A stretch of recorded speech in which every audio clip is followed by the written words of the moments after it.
ಶ್ರೀ ಗುರುಭ್ಯೋ ನಮಃ. ಹರಿ ಓಂ.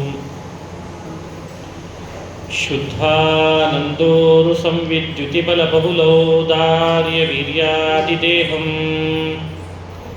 ಚಿಂತಾ ಸಂತಾಪಲೇಪೋದ್ಭವಮುತಿಮುಖರಾಶೇಷದೋಷಾತಿದೂರಂ ಸದ್ಭಿರ್ವೈರಾಗ್ಯಭಕ್ತಿಶ್ರುತಿಮತಿನಿಯತಧ್ಯಾನಜಜ್ಞಾನಯೋಗಾತ್ ಗಮ್ಯಂ ವಂದೇ ಮುಕುಂದಾವಿಧಮಮಲಮಲಂ ಬ್ರಹ್ಮವೇದಾಂತವೇದ್ಯಂ ಅಭ್ರಮಂ ಭಂಗರಹಿತಂ ಅಜಡಂ ವಿಮಲಂ ಸದಾ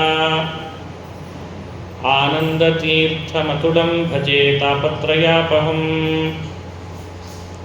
ರಮಾನಿವಾಸೋಚಿತವಾಸಭೂಮಿಃ ಸನ್ಯಾಯರತ್ನಾವಲಿಜನ್ಮಭೂಮಿಃ ವೈರಾಗ್ಯಭಾಗ್ಯೋ ಮಮ ಪದ್ಮನಾಭ ತೀರ್ಥಾಮೃತಾರ್ಥಿರ್ಭವತಾದ್ವಿಭೂತ್ಯೈ ಮೂಕೋಪಿ ಯತ್ಪ್ರಸಾದೇನ ಮುಕುಂದಶಯನಾಯತೆ ರಾಜರಾಜಾಯತೆ ರಿಕ್ತೋ ರಾಘವೇಂದ್ರಂ ತಮಾಶ್ರಯೇ ಆಪಾದಮೌಲಿಪರ್ಯಂತಂ ಗುರುಣಾಮಾಕೃತಿಂ ಸ್ಮರೇತ್ ತೇನ ವಿಘ್ನಾಃ ಪ್ರಣಶ್ಯಂತಿ ಸಿದ್ಧ್ಯಂತಿ ಚ ಮನೋರಥಾಃ. ಶ್ರೀ ಹರಿವಾಯು ಗುರುಗಳ ಚರಣಾರವಿಂದಗಳಲ್ಲಿ ಭಕ್ತಿಪೂರ್ವಕ ಪ್ರಣಾಮಗಳನ್ನು ಅರ್ಪಿಸಿ, ಇವತ್ತು ಶ್ರೀಪಾದರಾಜ ಮಠದಲ್ಲಿ ಪರಮ ಪೂಜ್ಯ ಶ್ರೀಪಾದರಾಜ ಮಠಾಧೀಶರ ವಿಶೇಷವಾದ ಸಂಕಲ್ಪದಂತೆ ಎಲ್ಲ ಶಾಖಾ ಮಠಗಳಲ್ಲಿಯೂ ಕೂಡ ಪದ್ಮನಾಭ ತೀರ್ಥರ ಆರಾಧನೆ ನಡಿಬೇಕು. ಶ್ರೀಪಾದರಾಜ ಮಠದ ಪರಂಪರೆಯ ಮೂಲ ಪುರುಷರು ಪದ್ಮನಾಭ ತೀರ್ಥರು ಅನ್ನೋ ಕಾರಣಕ್ಕೆ ಚೆನ್ನೈನ ಶಾಖಾ ಮಠದಲ್ಲಿಯೂ ಕೂಡ ಪದ್ಮನಾಭ ತೀರ್ಥರ ಆರಾಧನೆ ನೆರವೇರ್ತಾ ಇದೆ. ಪದ್ಮನಾಭ ತೀರ್ಥರ ಆರಾಧನೆ ಕಾರ್ತೀಕ ಮಾಸದ ಕೃಷ್ಣ ಪಕ್ಷದಲ್ಲಿ ನಡೀತದೆ ಅಂತ ನಮಗೆಲ್ಲ ಪ್ರಸಿದ್ಧ ಗೊತ್ತೇ ಇದೆ.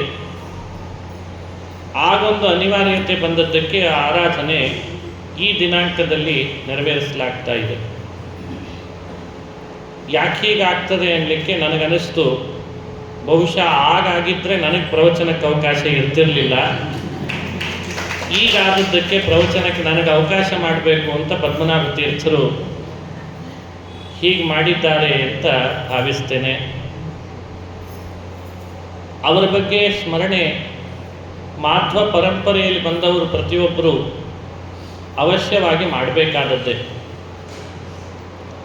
ನಮ್ಮ ಮೂಲ ಪುರುಷರನ್ನು, ನಮ್ಮ ಪರಂಪರೆಯ ಪ್ರವರ್ತಕರನ್ನು ನಾವು ಸ್ಮರಣೆ ಮಾಡಬೇಕಾದದ್ದು ನಮ್ಮ ಕರ್ತವ್ಯ. ವಶಿಷ್ಠ ಗೋತ್ರದಲ್ಲಿ ಬಂದವರು ವಶಿಷ್ಠರನ್ನು ಸ್ಮರಣೆ ಮಾಡದೇ ಇದ್ದರೆ, ಜಮದಗ್ನಿ ಗೋತ್ರದಲ್ಲಿ ಬಂದವರು, ವಿಶ್ವಾಮಿತ್ರ ಗೋತ್ರದಲ್ಲಿ ಬಂದವರು ಆ ಗೋತ್ರ ಪ್ರವರ್ತಕರನ್ನು ಸ್ಮರಣೆ ಮಾಡದೇ ಇದ್ದರೆ ಕೃತಜ್ಞರಾಗ್ತೇವೆ. ಕೃತಜ್ಞತೆ ಅನ್ನೋದು ಬಹಳ ದೊಡ್ಡ ದೋಷ ಅಂತ ಶಾಸ್ತ್ರಗಳು ಹೇಳ್ತಾರೆ.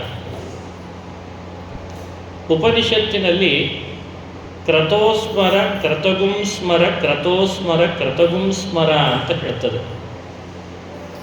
ನಿನ್ನ ಬದುಕಿನಲ್ಲಿ ನಿನಗೆ ಯಾರು ಉಪಕಾರ ಮಾಡಿದ್ದಾರೆ ಆ ಉಪಕಾರವನ್ನು ಮಾತ್ರ ಎಂದೂ ಕೂಡ ಸ್ಮರಣೆ ಮಾಡದೇ ಇರಬೇಡ.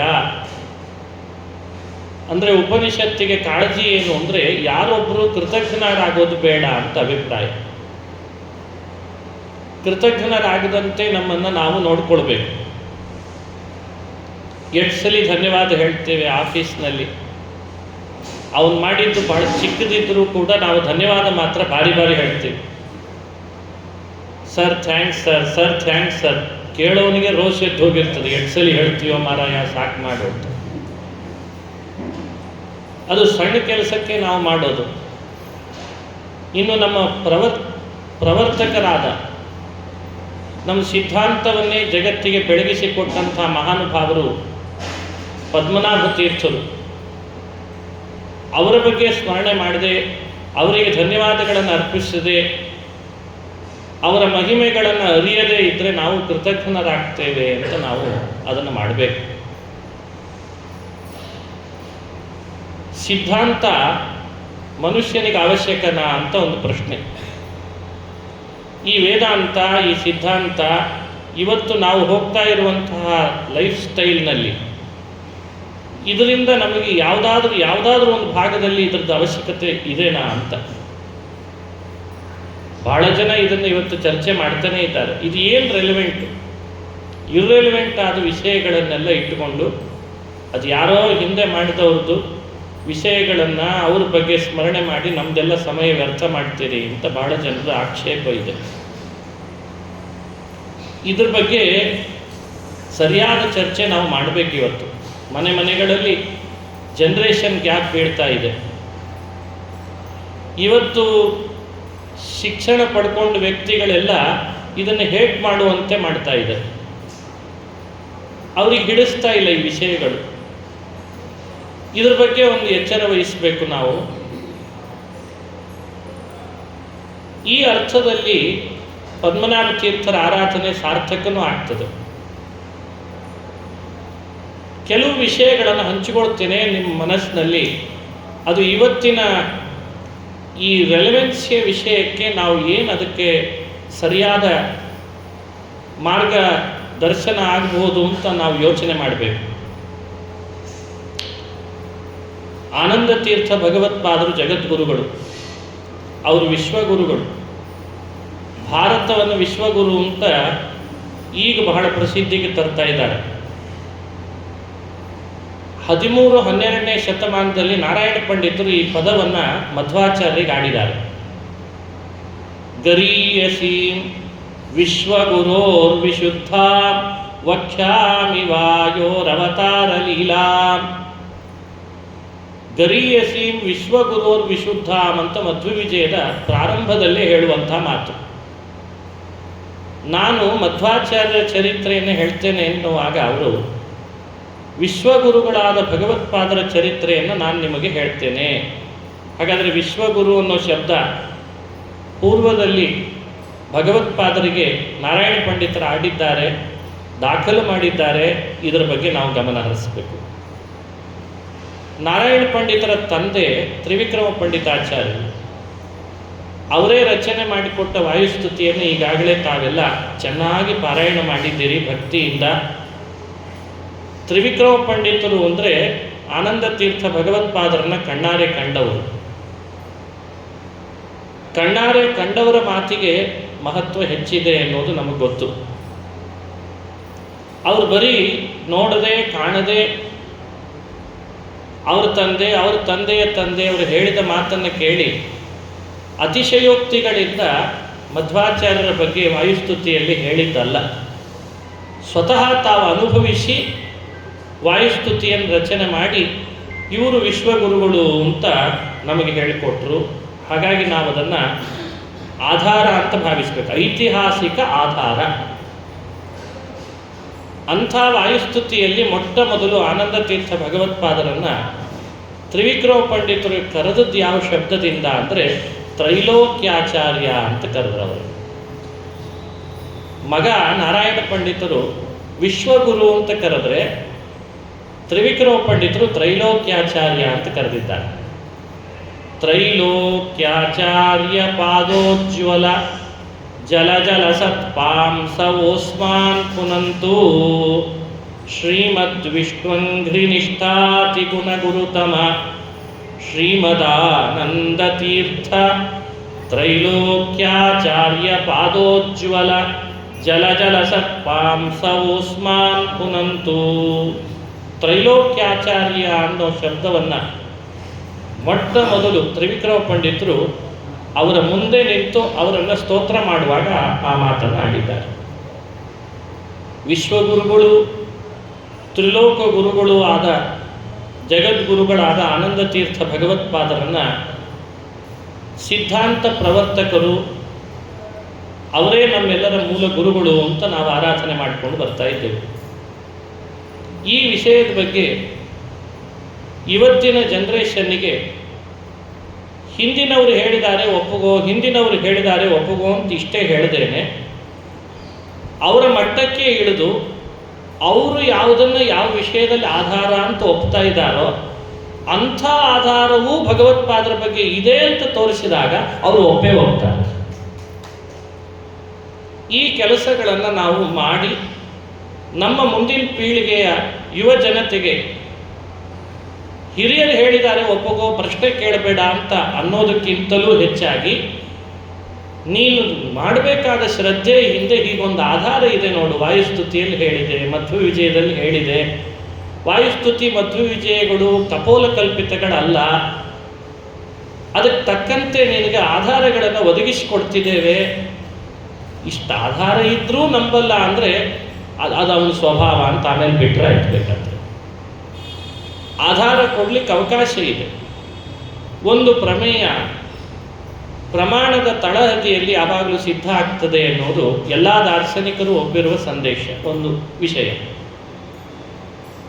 ಹಾಗಾಗಿ ನಮ್ಮಲ್ಲಿ ಡ್ರಾಬ್ಯಾಕ್ ಅಂತನ್ನೋ ಹೆಸರಿನಲ್ಲಿ ಇವತ್ತೇನು ಕರೀತಾರೆ, ಅದು ಪ್ರಮಾಣಗಳನ್ನು ನಾವು ಹೆಚ್ಚು ಅವಲೋಕಿಸದೆ, ಅವುಗಳ ಬಗ್ಗೆ ಮುತುವರ್ಜಿ ವಹಿಸದೇ ಇದ್ದದ್ದು ಎಲ್ಲೋ ಒಂದು ಕಡೆಯಿಂದ ಇವತ್ತಿನ ಜನ್ರೇಷನ್ನಿಗೆ ನಾವೇ ಮಾಡ್ತಾ ಇರುವ ಮೋಸವೇನೋ ಅಂತ ಅನ್ನಿಸ್ತದೆ. ಯಾರೂ ಅದರಿಂದ ಅನ್ಯಥಾ ಭಾವಿಸೋದು ಬೇಡ. ಲೋಕದಲ್ಲಿ ಬೇರೆ ಬೇರೆ ವಿಷಯದ ಬಗ್ಗೆ ಒಬ್ಬ ವ್ಯಕ್ತಿ ಫ್ಯಾಕ್ಟ್ ಚೆಕ್ ಅಂತ ಮಾಡ್ತಾನೆ ಮೊಬೈಲ್ನಲ್ಲಿ. ಇವತ್ತು ಒಂದು ವಿಷಯ ಓದಿದ ಅಂದರೆ ಕೂಡಲೇ ಮೊಬೈಲ್ನಲ್ಲಿ ಅವನು ಅದನ್ನು ಒಪ್ಪಿಕೊಳ್ಳಿಕ್ಕೆ ತಯಾರಿಲ್ಲ. ಇದು ಎಷ್ಟು ಪರ್ಸೆಂಟೇಜ್ ಸತ್ಯ, ಎಷ್ಟು ಪರ್ಸೆಂಟೇಜ್ ಇದರೊಳಗೆ ಸುಳ್ಳು ಅಂತ ಅನ್ಲಿಕ್ಕೆ ಒಂದು ಫ್ಯಾಕ್ಟ್ ಚೆಕ್ ಅಂತ ಅಪ್ಲಿಕೇಶನ್ ಶುರು ಆಗಿದೆ. ಅವನಿಗೆ ಅದ್ರ ಬಗ್ಗೆ ಅದು ಸರಿಯಾಗಿ ಮನವರಿಕೆ ಆಗಬೇಕಾದ್ರೆ ಆ ಫ್ಯಾಕ್ಟ್ ಚೆಕ್ ಹೇಳಿದ್ರೆ ಅಷ್ಟೇ ಆಗ್ತದೆ. ಇಲ್ಲ ಇದು 100% ಟ್ರೂತ್, ಟ್ರೂತ್ 100% ಟ್ರೂತ್. ಗೂಗಲ್ ಹೇಳ್ತಲ್ಲ, ಹೀಗೊಂದು ಮಾಸ್ನಲ್ಲಿ ಜನ್ರೇಷನ್ನಿಗೆ ಬರ್ತಾ ಇರುವಂಥ ಭಾವ. ಈ ನಿಟ್ಟಿನಲ್ಲೇ ಇವತ್ತು ಪ್ರತಿಯೊಬ್ಬನು ಕೆಲಸ ಮಾಡಲಿ. ಹಾಗಾದರೆ ನೀನು ಯಾವುದನ್ನು ನಂಬುತ್ತಿದ್ದಿ, ಅಲ್ಲಿಯೂ ಕೂಡ ಭಗವತ್ಪಾದರ ಬಗ್ಗೆ, ಮಧ್ವಾಚಾರ್ಯರ ಬಗ್ಗೆ, ಪದ್ಮನಾಭ ತೀರ್ಥರ ಬಗ್ಗೆ, ನಮ್ಮ ಪರಂಪರೆಯ ಬಗ್ಗೆ ಅದು ಮೆನ್ಷನ್ ಮಾಡಿದೆ, ಈಗಲಾದರೂ ಹೋಗ್ತೀಯಾ ಅಂತ ಅವನನ್ನು ಕನ್ವಿನ್ಸ್ ಮಾಡುವಂಥ ಕೆಲಸವನ್ನು ನಾವಿವತ್ತು ಮಾಡಬೇಕಾದ ಅವಶ್ಯಕತೆ ಇದೆ. ಇದು ಒಂದು ಅಂಶ. ಇದನ್ನು ಮೊದಲು ಮಾಡಿ ತೋರಿಸಿದವರು ಯಾರು? ಹೀಗೆ ಇಬ್ಬರು. ನಮ್ಮ ಸಿದ್ಧಾಂತದ ಬಗ್ಗೆ ನಾವು ಚರ್ಚೆ ಮಾಡ್ತಾ ಚಿಂತನೆ ಮಾಡ್ತಾ ಹೋಗುವಾಗ ಹೀಗೆ ಒಬ್ಬ ವ್ಯಕ್ತಿ ಬುದ್ಧಿವಂತನಾದವನು ವಿಮರ್ಶಿಸಿಯೇ ಒಪ್ಪಿಕೊಳ್ಬೇಕು. ಅವನು ಹೇಳಿದ ಅಂದ ಕೂಡಲೇ ಒಪ್ಪಿಕೊಳ್ಬೇಕಾದದ್ದಿಲ್ಲ. ಇದನ್ನು ಮೊದಲು ಮಾಡಿ ತೋರಿಸೋರು ಇಬ್ಬರು. ಒಂದು ತ್ರಿವಿಕ್ರಮ ಪಂಡಿತರು, ಇನ್ನೊಂದು ಪದ್ಮನಾಭ ತೀರ್ಥರು. ಆ ವಿಷಯದ ಬಗ್ಗೆ ನಿಮ್ಮ ಜೊತೆಯಲ್ಲಿ ಹಂಚಿಕೊಳ್ತೇನೆ.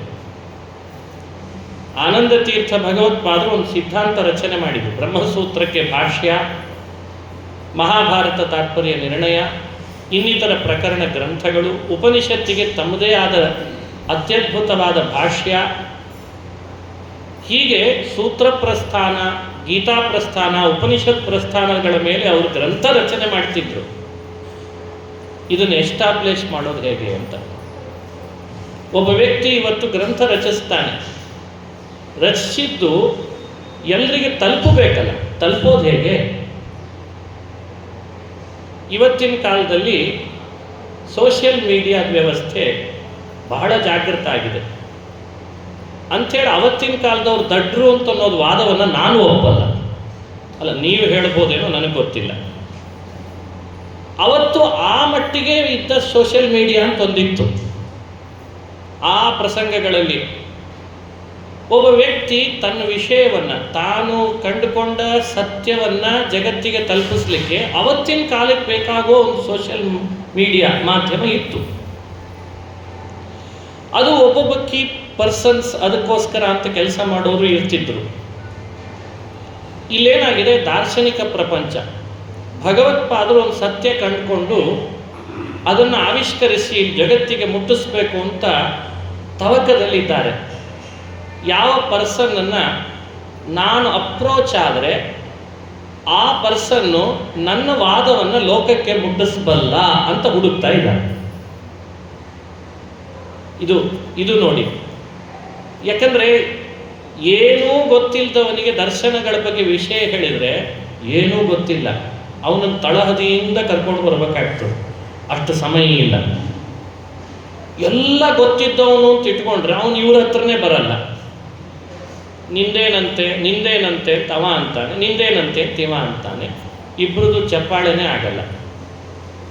ಹಾಗಾದರೆ ಭಗವತ್ಪಾದರು ತಮ್ಮ ಸಿದ್ಧಾಂತವನ್ನು ತಾವು ರಚಿಸಿದ ನಂತರ ಯಾವ ಮಾಧ್ಯಮವನ್ನು ಬಳಸಿ ಲೋಕದಲ್ಲಿ ಪ್ರಸಾರ ಕಾರ್ಯವನ್ನು ನಡೆಸಬೇಕು ಅನ್ನೋ ವಿಮರ್ಶೆ ಇಲ್ಲಿದ್ದಾಗ ಅವರಿಗೆ ಸಿಕ್ಕ ಇಬ್ಬರು ಪ್ರಧಾನ ವ್ಯಕ್ತಿಗಳು ಅಂದರೆ ಒಂದು ತ್ರಿವಿಕ್ರಮ ಪಂಡಿತರು, ಇನ್ನೊಂದು ಪದ್ಮನಾಭ ತೀರ್ಥರು ಅಂತ ನಾವಿವತ್ತು ಪದ್ಮನಾಭ ತೀರ್ಥರನ್ನು ಚಿಂತನೆ ಮಾಡಬೇಕು. ಈ ವ್ಯಕ್ತಿಯನ್ನೇ ಯಾಕೆ ಅವರು ಅಪ್ರೋಚ್ ಆದರು? ಭಾವುಕತೆಯನ್ನು ಸ್ವಲ್ಪ ಬದಿಗಿಟ್ಟು ಪ್ರಾಕ್ಟಿಕಲ್ ಆಗಿ ಕೆಲವು ಚಿಂತನೆಯನ್ನು ನಿಮ್ಮ ಜೊತೆಯಲ್ಲಿ ಮಾಡ್ತಿದ್ದೇನೆ. ಅವರವರ ಮಠ, ಪರಂಪರೆ, ಅಲ್ಲಿ ನಡೀತಾ ಇರುವಂತಹ ತಾತ್ವಿಕ ವಿಷಯಗಳ ಚರ್ಚೆಗಳು, ಅತಾತ್ವಿಕವಾದ ಹೋರಾಟಗಳು, ಅದನ್ನೆಲ್ಲ ಒಂದು ಸ್ವಲ್ಪ ಬದಿಗಿಡೋಣ. ಪ್ರಾಕ್ಟಿಕಲ್ ಆಗಿ ಥಿಂಕ್ ಮಾಡೋಣ. ಅಥವಾ ಈ ವಾಯುದೇವರು, ಮೂರ್ಲೋಕದ ಗುರುಗಳು, ವಿಶ್ವಗುರುಗಳು ಕೆಳಗಿಳಿದು ಬಂದಿದ್ದಾರೆ, ಅವ್ರಿಗೇನು ಕಡಿಮೆ, ಇವೆಲ್ಲ ಒಂಚೂರು ಸ್ವಲ್ಪ ಹೊತ್ತು ಆಮೇಲೆ ವಿಚಾರ ಮಾಡಲಿಕ್ಕೆ ಇಟ್ಕೊಳ್ಳೋಣ. ಅದನ್ನು ಒಬ್ಬ ಕಾಮನ್ ವ್ಯಕ್ತಿ ಉಡುಪಿಯ ಪ್ರಾಂತದ ಪಾಚಿಕದಲ್ಲಿ ಜನ್ಮ ತಳಿತಾನೆ. ಸಣ್ಣ ವಯಸ್ಸಿನಲ್ಲಿ ವೈರಾಗ್ಯ ತಾಳಿ ಸನ್ಯಾಸಕ್ಕೆ ಅಂತ ಬರ್ತಾನೆ. ಅಚ್ಯುತ ಪ್ರಜ್ಞರಂಥ ಗುರುಗಳು ಸಿಗುತ್ತಾರೆ, ಸನ್ಯಾಸಿ ಆಗ್ತಾನೆ. ಕೆಲವೇ ದಿನಗಳಲ್ಲಿ ತನ್ನದೇ ಆದಂಥ ಸೈದ್ಧಾಂತಿಕ ವಿಷಯಗಳನ್ನು ತಾನು ಸಾಕ್ಷಾತ್ಕಾರ ಮಾಡಿಕೊಳ್ಳಿಕ್ಕೆ ಶುರು ಮಾಡ್ತಾನೆ. ಗುರುಗಳ ಜೊತೆಯಲ್ಲೂ ಕೂಡ ಸಣ್ಣ ಪುಟ್ಟ ಆಗಾಗ ಕ್ಲಾಶಸ್ ನಡೀತದೆ. ಆ ಕ್ಲಾಶಸ್ನಲ್ಲಿ ಅವರಿಬ್ಬರು ಏನು ವಿಚ್ಛೇದಿತರಾಗಲ್ಲ. ಈಗ ಸ್ವಲ್ಪ ಕ್ಲಾಶ್ ನಡೆದ ಕೂಡಲೇ ವಿಚ್ಛೇದನೇ, ಈಗೆಲ್ಲ ಕ್ಲಾಶಸ್ ನಡೀತದೆ. ಆದರೂ ಏನೋ ನಡೆಸ್ತಾ ಇರ್ತಾರೆ. ಯಾಕಂದರೆ ಪರಂಪರೆಯಿಂದ ನಡೆದುಕೊಂಡು ಬಂದ ಅಚ್ಯುತ ಪ್ರಜ್ಞರ ಒಂದು ಸೈದ್ಧಾಂತಿಕ ವಿಷಯಗಳೇ ಬೇರೆ ಇತ್ತು. ಆಗ್ತಾನೆ ಆಶ್ರಮ ಸ್ವೀಕರಿಸಿ ಭಗವತ್ಪಾದರು ಅವರೊಟ್ಟಿಗೆ ಅವರ ಗುರು ಶಿಷ್ಯ ಭಾವದಲ್ಲಿ ಅವರು ಹೇಳ್ತಾ ಇದ್ದಂಥ ಒಂದಿಷ್ಟು ವಿಷಯಗಳೇ ಬೇರೆ ಇತ್ತು. ಇಬ್ಬರಲ್ಲಿ ಕ್ಲಾಶ್ ನಡೀತಾ ಇತ್ತು. ಅದು ಹಾಗೆ ಬೆಳ್ಕೊಂಡು ಬಂತು. ಇವರೊಂದಿಷ್ಟು ಗ್ರಂಥಗಳನ್ನು ರಚಿಸಿದ್ರು, ಇವರೊಂದಿಷ್ಟು ಪ್ರವಚನ ಮಾಡಿದರು, ಪಾಠ ಮಾಡಿದರು. ಅವ್ರು ಹಿಡಿತಿದ್ದ ಬ್ರಹ್ಮಸೂತ್ರನೇ ಇವರು ಹಿಡಿತಿದ್ರು, ಅವ್ರು ಹಿಡಿತಿದ್ದ ವೇದಗಳ ವಾಕ್ಯನ್ನೇ ಇವರು ಹಿಡಿತಿದ್ರು. ಇವರಿಗೆ ವಯಸ್ಸು ಸಣ್ಣದು, ಅವರಿಗೆ ವಯಸ್ಸು ಜಾಸ್ತಿ. ಅವರಿಗೆ ಶಿಷ್ಯ ಸಂಪತ್ತು, ಮಠದ ಪರಂಪರೆಯ ಜವಾಬ್ದಾರಿ ಅಚ್ಯುತ ಪ್ರಜ್ಞರಿಗೆ. ವೇದಾಂತ ವಿದ್ಯೆಯಲ್ಲಿ ಈತನೇ ನಮಗೆ ಮುಂದಿನವ ಅಂತ ಇವರಿಗೆ ಪಟ್ಟಾಭಿಷೇಕ ಮಾಡಿ ಆನಂದ ತೀರ್ಥ ಅಂತ ಹೆಸರಿಟ್ಟಾಯಿತು. ಯಾಕೆಂದರೆ ಅದು ಅನಂತೇಶ್ವರ ಕೊಟ್ಟಂತಹ ಬಳುವಲಿ. ಅನಂತೇಶ್ವರ ಕೊಟ್ಟಿದ್ದಾನೆ, ಇವನಿಂದ ನೀನು ತತ್ವ ತಿಳಿಬೇಕು ನಾಳೆ ಅಂತ. ಆ ಶ್ರದ್ಧೆ ಅಳಗಾಡಲಿಲ್ಲ ಅಚ್ಯುತ ಪ್ರಜ್ಞರಿಗೆ. ಅನಂತೇಶ್ವರ ಕೊಟ್ಟಿದ್ದಾನೆ ಈ ಶಿಷ್ಯ ನನ್ನ ಅಂದಮೇಲೆ ಇವನೇ ನನಗೆ ತತ್ವ ಹೇಳೋದು ಅಂತ ಒಂದು ಕಡೆ.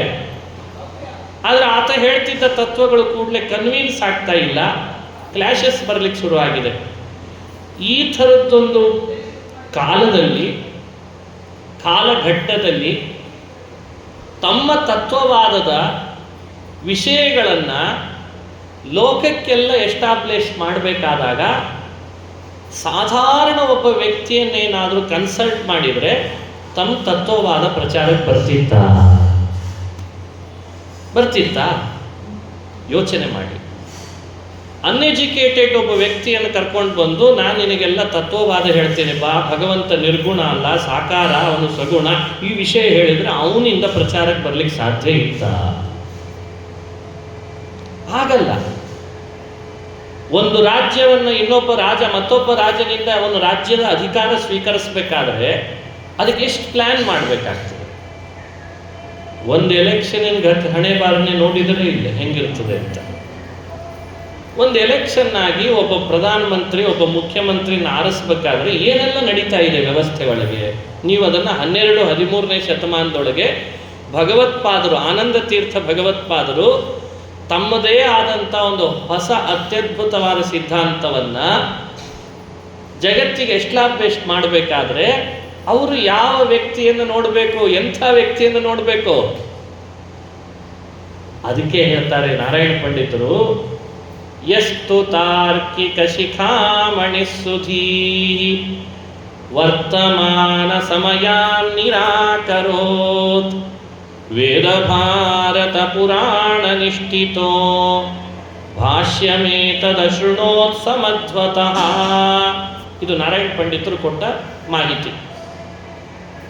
ತರ್ಕಶಾಸ್ತ್ರ, ಮೀಮಾಂಸಾ ಶಾಸ್ತ್ರ, ಆ ಕಾಲದಲ್ಲಿ ಪ್ರಚುರವಾದಂಥ ಮೀಮಾಂಸಾ ಶಾಸ್ತ್ರ, ಇನ್ನಿತರ ಸಾಂಖ್ಯ, ಬೌದ್ಧ, ಅವುಗಳಲ್ಲೆಲ್ಲ ಭಾರಿ ಪರಿಣತಿ ಇದ್ದು ಎಲ್ಲಾದರೂ ಕಾನ್ಫರೆನ್ಸ್ ನಡೀತಾ ಇದ್ದರೆ ಆ ಕಾನ್ಫರೆನ್ಸಿಗೆಲ್ಲ ಅಧ್ಯಕ್ಷರನ್ನಾಗಿ ಒಬ್ಬರನ್ನು ಆರಿಸ್ತಿತ್ತಂತೆ ಸಮಾಜ. ಅವರೇ ಯಾರು? ಶೋಭನ ಭಟ್ರು ಅಂತ ಮಧ್ವ ವಿಜಯ ದಾಖಲು ಮಾಡ್ತದೆ. ನೋಡಿ, ಈ ವ್ಯಕ್ತಿ ಸಾಧಾರಣ ಅಲ್ಲ ಅನ್ನಲಿಕ್ಕೆ ನಿಮಗೊಂದು ಸಾಮಾನ್ಯ ಪರಿಚಯ ಕೊಟ್ಟೆ. ಯಾರಾದರೂ ಒಂದು ಶಾಸ್ತ್ರದಲ್ಲಿ ಒಳ್ಳೆ ಪರಿಣತಿಯನ್ನು ಗಳಿಸಿದ್ದಾನೆ, ಅವನ ವಿದ್ವತ್ತ ಚೆನ್ನಾಗಿದೆ, ಇದನ್ನು ಪರೀಕ್ಷೆ ಮಾಡಬೇಕಾದ್ರೆ ಯಾರ ಹತ್ರ ಪರೀಕ್ಷೆ ಕೊಡಬೇಕು? ಇವತ್ತೆಲ್ಲ ಪರೀಕ್ಷೆ ಮಾಡೋದು ಅಂದರೆ ಬೋರ್ಡೇ ಮಾಡಬೇಕೀಗ, ವ್ಯಕ್ತಿ ಅಲ್ಲ. ಅವತ್ತು ಬೋರ್ಡ್ ಅನ್ನೋದಕ್ಕಿಂತ ವ್ಯಕ್ತಿ ಜಾಸ್ತಿಗಳಿದ್ರು, ಅಂದರೆ ಪಂಡಿತರು ಜಾಸ್ತಿ ಇತ್ತು. ಒಂದು ವ್ಯವಸ್ಥೆ ಇದೆ, ಆ ವ್ಯವಸ್ಥೆಗೆ ಅನುಗುಣ ಅವನು ಶಾಸ್ತ್ರದ ಪರಿಣತಿಯನ್ನು ಅವ್ರ ಹತ್ರ ಹೋಗಿ ಪರೀಕ್ಷೆ ಕೊಟ್ಟು ಅವರು ಕೇಳಿದ ಪ್ರಶ್ನೆಗಳಿಗೆ ಉತ್ತರ ಕೊಟ್ಟರೆ ಇವನಿಗೆ ಈ ಶಾಸ್ತ್ರದ ಪರಿಣತಿ ಇದೆ ಅಂತ ಲೆಕ್ಕ ಹಾಕ್ತಾ ಇತ್ತು, ಪತ್ತೆ ಹಚ್ಚಬೇಕು. ಹೀಗಿದ್ದ ಕಾಲದಲ್ಲಿ ಶೋಭನ ಭಟ್ರನ್ನ ಆ ಸ್ತರದಲ್ಲಿ ಇಟ್ಟಿದ್ರಂತೆ ಸಮಾಜದಲ್ಲಿ. ಯಾವ ಸ್ತರದಲ್ಲಿ? ಯಾವುದೇ ಶಾಸ್ತ್ರದ ಯಾವುದೇ ಥರದ ಚರ್ಚೆಯೋ ಪರೀಕ್ಷೆಯೋ ಅದ್ರ ಬಗ್ಗೆ ಇದಮಿತ್ತಮಂತ ನಿರ್ಧಾರವೋ ನಿರ್ಣಯವೋ ಕೊಡಬೇಕಾದ್ರೆ ಯಾರನ್ನು ಕೇಳಬೇಕು ಅಂದರೆ ಶೋಭನ ಭಟ್ರನ್ನು ಕೇಳಬೇಕಂತ. ಶೋಭನ ಭಟ್ರನ್ನ ಅವ್ರು ಹೇಳಿದರೆ ಮುಗೀತು. ಶೋಭನ ಭಟ್ರು ಅಂತಂದರೆ ಶೋಭನ ಅನ್ನೋದು ಉಪಪದ ಅಂತ ಹೇಳಿದೆ. ಶೋಭನೋಪಪದ ಭಟ್ಟ ನಾಮಕಃ ಪೂರ್ಣ ಸಂಖ್ಯ ಮನಮನ್ಮುಹುರ್ಮುದ. ಶೋಭನ ಉಪಪದ ಅಂತಂದಿದ್ದಾರೆ. ಉಪಪದ, ಉಪಪದ ಅಂದರೆ ಅಡ್ಡ ಹೆಸರು, ಸರ್ನೇಮ್ ಅಂತ ಇವತ್ತು ನಾವು ಕೇಳ್ತೇವೆ. ಅದನ್ನು ನಿಜ ಹೆಸರನ್ನು ನಮಗೆ ಇತಿಹಾಸದಲ್ಲಿ ದಾಖಲು ಮಾಡಲಿಲ್ಲ. ಅದನ್ನು ಕರಿತಾ ಕರಿತಾ ಶೋಭನೋಪಪದ ಭಟ್ಟ ಅನ್ನೋದನ್ನೇ ಶೋಭನ ಭಟ್ಟ ಅಂತ ವಾಡಿಕೆಯಲ್ಲಿ ತಗೊಂಡು ಬಂದರು. ಅವರಿಗೆ ತಂದೆ ಇಟ್ಟ ಹೆಸರೇನು ಅಂತ ನಮಗೆ ಪೂರ್ಣ ಮಾಹಿತಿ ಇಲ್ಲ. ಇರಲಿ, ಆದರೆ ಅವರ ಮಹತ್ವ ಏನು ಅನ್ನೋದನ್ನು ಹೇಳ್ತಾರೆ ನಾರಾಯಣ ಪಂಡಿತರು, ಸ್ಪಷ್ಟವಾಗಿ ಹೇಳ್ತಾರೆ. ಯಾವುದೇ ಶಾಸ್ತ್ರ ಕರತಲಾಮಲಕವಾಗಿತ್ತು, ವೇದ ಭಾರತಗಳನ್ನು ಅರಿದು ಕುಡಿದಿದ್ದರು, ಅಲ್ಲಲ್ಲಿ ಸಭೆಗಳಲ್ಲಿ ಅಧ್ಯಕ್ಷ ಸ್ಥಾನ ವಹಿಸ್ತಾ ಇದ್ದರು. ಪರೀಕ್ಷೆ ಹಂತ ತಲುಪಿದಾಗ ಪರೀಕ್ಷೆ ಮಾಡಲಿಕ್ಕೆ ತಮ್ಮನ್ನೇ ನಿರ್ಣಾಯಕ ಸ್ಥಾನದಲ್ಲಿ ಅಂತ ಗುರುತಿಸ್ಕೊಳ್ತಾ ಇದ್ದರು. ಇದು ಅವ್ರ ಕೆಪಾಸಿಟಿ. ಈಗ ಯೂನಿವರ್ಸಿಟಿಗಳಲ್ಲಿ ಲೆಕ್ಚರರ್ ಬೇರೆ, ಗೆಸ್ಟ್ ಲೆಕ್ಚರರ್ ಬೇರೆ, ಅಸೋಸಿಯೇಟ್ ಬೇರೆ, ಅವನಿಗಿಂತ ಮೇಲೆ ಯಾರಿರ್ತಾನೆ? ಪ್ರೊಫೆಸರ್ ಇರ್ತಾನೆ. ಅವನಿಗಿಂತ ಮತ್ತೆ ಮೇಲೆ ಅಂದರೆ ಅದು ಮತ್ತೆ ಡೀನು, ವಿ ಸಿ. ಹಾಗೆ ಇವರು ಆ ಕಾಲದೊಳಗೆ ಬರೀ ಅಸೋಸಿಯೇಟ್ ಅಲ್ಲ, ಪ್ರೊಫೆಸರ್ ಅಲ್ಲ, ಡೀನ್ ಅಷ್ಟೇ ಅಲ್ಲ, ಒಂದರ್ಥದಲ್ಲಿ ವಿ ಸಿ ಲೆವೆಲಲ್ಲಿ ಇದ್ರಂತೆ. ಅಲ್ಲಲ್ಲಿ ಗುರುಕುಲಗಳು ತಲೆ ಎತ್ತಿ ತಮ್ಮದೇ ಆದ ಪ್ರಖರವಾದ ವಿದ್ಯಾರ್ಥಿಗಳ ಕೌಶಲ್ಯವನ್ನು ಹೊರಗೆ ಹಾಕೋದರಲ್ಲಿ ಕಾರ್ಯತತ್ಪರರಾದಾಗ ಅಂಥ ಗುರುಕುಲಗಳಿಗೆ, ಅಂಥ ವಿದ್ಯಾರ್ಥಿ ನಿಲಯಗಳಿಗೆಲ್ಲ ಒಬ್ಬ ಮಾರ್ಗದರ್ಶಕರು ವಿ ಸಿ ಆಗಿ ಇರಬೇಕಾದ್ರೆ ಅವರ ಸ್ಥಾನ ಎಷ್ಟು ದೊಡ್ಡದಿರಬೇಡ ಯೋಚನೆ ಮಾಡಿ. ಇಷ್ಟು ದೊಡ್ಡ ಸ್ಥಾನದಲ್ಲಿದ್ದ ವ್ಯಕ್ತಿಗಳು ಭಗವತ್ಪಾದರ ಕಣ್ಣಿಗೆ ಬಿದ್ದರು. ಈ ಪರ್ಸನ್ ಓಕೆ, ನಾನು ನನ್ನೊಳಗೆ ಏನು ಇಟ್ಕೊಂಡಿದ್ದೇನೆ ತತ್ವವಾದ, ನನ್ನ ತತ್ವವಾದವನ್ನು ಜಗತ್ತಿಗೆ ಪ್ರಚುರಪಡಿಸಲಿಕ್ಕೆ, ಸ್ಥಾಪಿಸಲಿಕ್ಕೆ, ಮತ್ತೆ ಮತ್ತೆ ಪ್ರಚಾರ ಮಾಡಲಿಕ್ಕೆ, ಪ್ರಸಾರ ಮಾಡಲಿಕ್ಕೆ ಈ ವ್ಯಕ್ತಿ ಓಕೆ ಅಂತ ಅನಿಸ್ತಂತ. ಆಲ್ರೆಡಿ ಬೇಸ್ ಇದೆ. ಆ ಬೇಸ್ಮೆಂಟೇ ಇಲ್ಲದೆ ಇದ್ದವನಿಗೆ ಮೊದಲಿನಿಂದ ಹೇಳಿ ತಿಳಿಸ್ಬೇಕಾದ್ರೆ ಬಹಳ ಕಷ್ಟ ಆಗ್ತದೆ. ಈಗ ನೀವೆಲ್ಲ ಬಂದಿದ್ದೀರಿ, ಆಲ್ರೆಡಿ ನಿಮಗೊಂದು ಬೇಸ್ ಇದೆ. ಭಗವತ್ಪಾದರು ಅಂದರೆ ಯಾರು, ಪದ್ಮನಾಭ ತೀರ್ಥರು ಅಂದರೆ ಯಾರು, ಅವರು ಏನು ಗ್ರಂಥಗಳನ್ನು ನಮಗೆ ಕೊಟ್ಟರು, ನಮಗೆ ಯಾಕೆ ಅವ್ರ ಗುರುಗಳು, ಈಗ ಒಂದು ಬೇಸ್ ಇದೆ. ಈ ಬೇಸ್ ಇದ್ದಾಗ ಅವರಿಗೆ ಒಂದು ಹಂತದಲ್ಲಿ ಅವರನ್ನು ಮೇಲೆ ಕರ್ಕೊಂಡು ಹೋಗ್ಲಿಕ್ಕೆ ಬರ್ತಿರ್ತದೆ. ಏನೂ ಬೇಸ್ ಇಲ್ಲದೆ ಇದ್ದವರಿಗೆ ವಿಷಯಗಳನ್ನು ಹೇಳಲಿಕ್ಕೆ ಹೊರಟ್ವಿ ಅಂದರೆ ಇದು ಏನಾಗ್ತದೆ? ತಲೆದೂಗ್ತೇವೆ ಅಷ್ಟೇ. ನಾವೆಲ್ಲ ತಲೆದೂಗ್ತೇವೆ, ಇಲ್ಲ ಅಂತಲ್ಲ, ಏನೋ ಒಂದು ಭಾವುಕತೆಯಲ್ಲಿ ತಲೆದೂಗ್ತೇವೆ. ಆದರೆ ಪ್ರಸಾರ, ಪ್ರಚಾರ, ಸ್ಥಾಪನೆ, ಸಿದ್ಧಾಂತದ ಸ್ಥಾಪನೆ ಅದು ಪೂರ್ಣ ಮಟ್ಟಕ್ಕೆ ಮಾಡಿಸ್ಲಿಕ್ಕಾಗಲ್ಲ. ಅದಕ್ಕೆ ಭಗವತ್ಪಾದರು ಸ್ವತಃ ತಾವು ಸರ್ವಜ್ಞರು, ಆದರೆ ಅವರು ಮಾಡಿದ ಕಾರ್ಯ ನೋಡ್ರಿ ನಮಗೆ ಸ್ಫೂರ್ತಿ. ನಾನು ಭೂಮಿಯಲ್ಲಿ ಅವತರಿಸಿ ಬಂದಿದ್ದೇನೆ ಅಂದಮೇಲೆ ಭಗವಂತನ ಇಚ್ಛೆಗನುಗುಣ ಇಲ್ಲೇ ಇದ್ದ ಒಬ್ಬ ವ್ಯಕ್ತಿ, ಅಸಾಧಾರಣ ಬುದ್ಧಿ ಇರುವಂಥ ಒಬ್ಬ ವ್ಯಕ್ತಿಯನ್ನು ಆರಿಸ್ತೇನೆ. ಅವನಿಗೆ ಆಲ್ರೆಡಿ ಶಾಸ್ತ್ರಗಳ ಪರಿಚಯ ಇದ್ದೇ ಇದೆ, ಆದ್ದರಿಂದ ಒಂದಿಷ್ಟು ವಿಷಯಗಳಲ್ಲಿ ಕರೆಕ್ಷನ್ ಹಾಕ್ತೇನೆ. ಅದನ್ನು ಆತ ಆರ್ಗ್ಯುಮೆಂಟ್ ಮಾಡ್ತಾನೆ ಮತ್ತೆ ನನ್ನ ಮೇಲೆ, ಅದಕ್ಕೆ ಅವನಿಗೆ ಉತ್ತರ ಕೊಡ್ತೇನೆ.